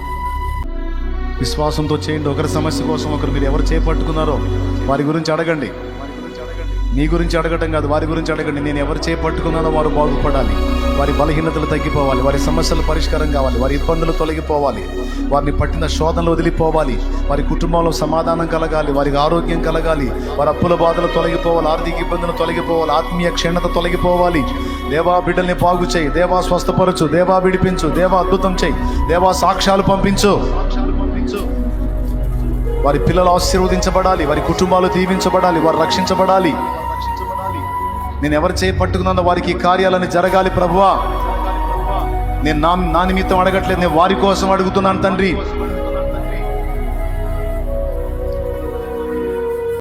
స్తోత్రములు, స్తోత్రములు, స్తోత్రములు, స్తోత్రములు తండ్రి. సర్వాధికారి అయిన దేవానికి వందనాలు. ఈ మధ్యాహ్న సమయంలో సేవకులు, పరిచారకులు, విశ్వాసులు అందరూ కలిసి ఒకరి కొరకు ఒకరు చేస్తున్న ప్రార్థన నీ సన్నిధికి మీరు చేర్చుకుంటున్నారు. మీకు స్తోత్రాలయ్యా. ఈరోజు ఈ ఉపవాస ప్రార్థనలో ఆయా ప్రాంతాల్లో లైవ్లో కూడా వేల మంది ఈ ప్రార్థనలో ఏకీభవిస్తూ ఉండగా ఎవరెవరైతే ఈ ప్రార్థనలో పాల్గొని ఏకీభవిస్తున్నారో ఒక్కొక్కరి జీవితాల్లో మీరు అద్భుతాలు చేయబోతున్నందుకు మీకు స్తోత్రాలు నాయనా. రోగులను మీరు స్వస్థపరచబోతున్నందుకు స్తోత్రాలు నాయనా. అప్పుల బంధకాలు తొలగించబోతున్నందుకు మీకు స్తోత్రాలు నాయనా. చేతబడి మాంత్రిక చీకటి శక్తుల ప్రయోగాలను త్రిప్పికొట్టబోతున్నందుకు స్తోత్రాలు నాయనా. గర్భఫలం కలుగజేయబోతున్నందుకు నీకు స్తోత్రం నాయనా. వివాహాలు జరిగించబోతున్నందుకు నీకు స్తోత్రాలయ్యా. ఉద్యోగాలు దయచేయబోతున్నందుకు స్తోత్రాలు నాయనా. కోర్టు కేసులు తొలగిపోబోతున్నందుకు స్తోత్రాలు నాయనా. కుటుంబాల్లో సమాధానం కలుగజేయబోతున్నావు, నీకు స్తోత్రాలయ్యా. పాపపు సంఖ్యలు తెంచబోతున్నావు, నీకు స్తోత్రాలయ్యా. నూతన జీవాన్ని ఒక్కొక్కరి మీదకు ఇప్పుడే మీరు పంపబోతున్నందుకు స్తోత్రాలు నాయనా. నీ శక్తితో నీ బిడ్డలను నింపినందుకు నీకు స్తోత్రాలు. సేవకులను వాడుకోబోతున్నందుకు నీకు స్తోత్రాలయ్యా. సంఘాలను విస్తరింపజేయబోతున్నందుకు నీకు స్తోత్రాలు నాయనా. ఈ మాటలు విన్న ఒక్కొక్కరిని మీరు బలపరిచి ఇక ముందు నాయన రెట్టించిన ఉత్సాహంతో నడిపించబోతున్నందుకు మీకు స్తోత్రాలు నా తండ్రి. ఎవరెవరు ఏ విషయంలో కన్నీరు కార్చారో ప్రతి కన్నీటి బొట్టుకు మీరు సమాధానం ఇవ్వబోతున్నందుకు మీకు స్తోత్రాలయ్యా. మీ సమాధానాన్ని పంపారు, మీకు స్తోత్రాలు నాయన. ఇంతవరకు వాక్యం అందించిన మీ దాసుని కూడా నీ శక్తితో నింపుతున్నారు, నీకు స్తోత్రాలు. వాడుకోబోతున్నారు, మీకు స్తోత్రాలు నాయన. నీకు వందనాలు, స్తుతులు, స్తోత్రాలు చెల్లిస్తూ యేసు నామములో అడిగి ప్రార్థించి వేడుకుంటున్నాం తండ్రి. మన ప్రార్థనలు ఆలకించిన దేవునికి రెండు చేతులెత్తి స్తోత్రాలు చెప్దామా? స్తోత్రం. విశ్వాసంతో బలమైన కార్యాలు జరిగించిన దేవునికి స్తోత్రాలు చెల్లిద్దాం. చప్పట్లు కొడుతూ ప్రభు నామాన్ని మహిమపడతాం. అందరం పైకి లేచి నిలబడదాం. చివరి ఆశీర్వాద ప్రార్థనతో మనం ఈరోజు కూడికను ముగించుకుందాం. ఈ కూడిక అయిపోయిన తర్వాత ప్రార్థన చేసుకునే వాళ్ళు ప్రార్థన చేసుకోండి, భోజనం చేసే వాళ్ళు భోజనం చేయండి. అలాగనే రాజాపేట మీటింగ్స్ గ్రౌండ్లో ఇంకా పనులు, ఎక్కడ పనులు అక్కడే ఆగిపోయినాయి. అవకాశం ఉన్న వాళ్ళందరూ, స్త్రీలు పురుషులు, మీకు అవకాశం ఉంటే భోజనం చేసిన తర్వాత ఒక అడుగు అక్కడికి వచ్చి మీరు చేయగలిగిన పరిచర్య చేసి వెళ్ళండి. పరిచారకులందరూ చాలా అలసిపోయారు. 4 రోజులే కాదు, అంతకు ముందు నుంచి కష్టపడుతూ ఉన్నారు. మీకు అవకాశం ఉంటే భోజనం చేసిన తర్వాత రాజాపేట మీటింగ్స్ గ్రౌండ్కి వెళ్ళండి. వెహికల్స్ ఉన్న వాళ్ళందరూ అక్కడికి వెళ్ళి 1 గంట మీరందరూ కలిసి అక్కడ పనిచేస్తే మిగిలిన అక్కడ ఉన్నవన్నీ మనం చక్కబెట్టుకోవచ్చు. అవకాశం ఉన్న వాళ్ళందరూ అవకాశాన్ని వినియోగించుకోండి. చివరి ఆశీర్వాద ప్రార్థన చేసుకుందాం. యేసయ్యా నీకు వందనాలు నాయనా. ఈ ఉపవాస ప్రార్థన కూడిక ఆశీర్వాదకరంగా జరిగించావు. నీ దాసుని ద్వారా చక్కగా మాతో మాట్లాడావు. నీకు స్తోత్రాలయ్యా. అనేక మంది బిడ్డలను నడిపించావు. లైవ్లో కూడా వేలాది మందిని తీసుకొని వచ్చావు. నీకు స్తోత్రాలు. ఈ ప్రార్థనలో ఏకీభవించిన ప్రతి ఒక్కరూ ఆశీర్వదించబడి ఇక్కడి నుంచి తిరిగి వెళ్ళాలయ్యా. దీవించబడిన వారే ఇక్కడి నుంచి తిరిగి వెళ్ళాలయ్యా. ఒక దర్శనంతో ఇక్కడి నుంచి తిరిగి వెళ్ళాలి ప్రభువా. పరిస్థితులను ఎలా చూడాలో ఆ నేత్రాలు పొందుకొని ఇక్కడి నుంచి తిరిగి వెళ్ళాలి ప్రభువా. ఈ లోకపు పోకడలో నా తండ్రి ఎలాంటి వివేచనతో అడుగులు వేయాలో ఆ కృప పొందిన వారే ఇక్కడి నుంచి నీ బిడ్డలు తిరిగి వెళ్ళడానికి సహాయం దయచేసి నీ నామానికి మహిమ ఘనత ప్రభావాలను తెచ్చుకోమని యేసు నామములో అడిగి ప్రార్థించి వేడుకుంటున్నాం తండ్రి. మన తండ్రి అయిన దేవుని ప్రేమ, ఆయన ప్రియ కుమారుడును లోకరక్షకుడు అయిన యేసుక్రీస్తు వారి దివ్యమైన కృప, పరిశుద్ధాత్మ దేవుని యొక్క అన్యనీతి సహాయ సహవాస సమాధానములు సమకూడిన మనకు సకల పరిశుద్ధులకు సర్వత్రిక సంఘమంతటికి సదాకాలము తోడై ఉండి నిత్యంతంలో చేరు పర్యంతము నడిపించును గాక. యేసు రక్తమే జయం, ప్రభు యేసు రక్తమే జయం. యేసు నామమునకు సంపూర్ణ విజయం కలుగును గాక. హల్లెలూయా, హల్లెలూయా. అందరం చెప్దాం హల్లెలూయా, హల్లెలూయా. కూడికి ముగించబడింది. మీ అందరికి మరొకసారి ప్రభు పేరిట ప్రేమ వందనాలు.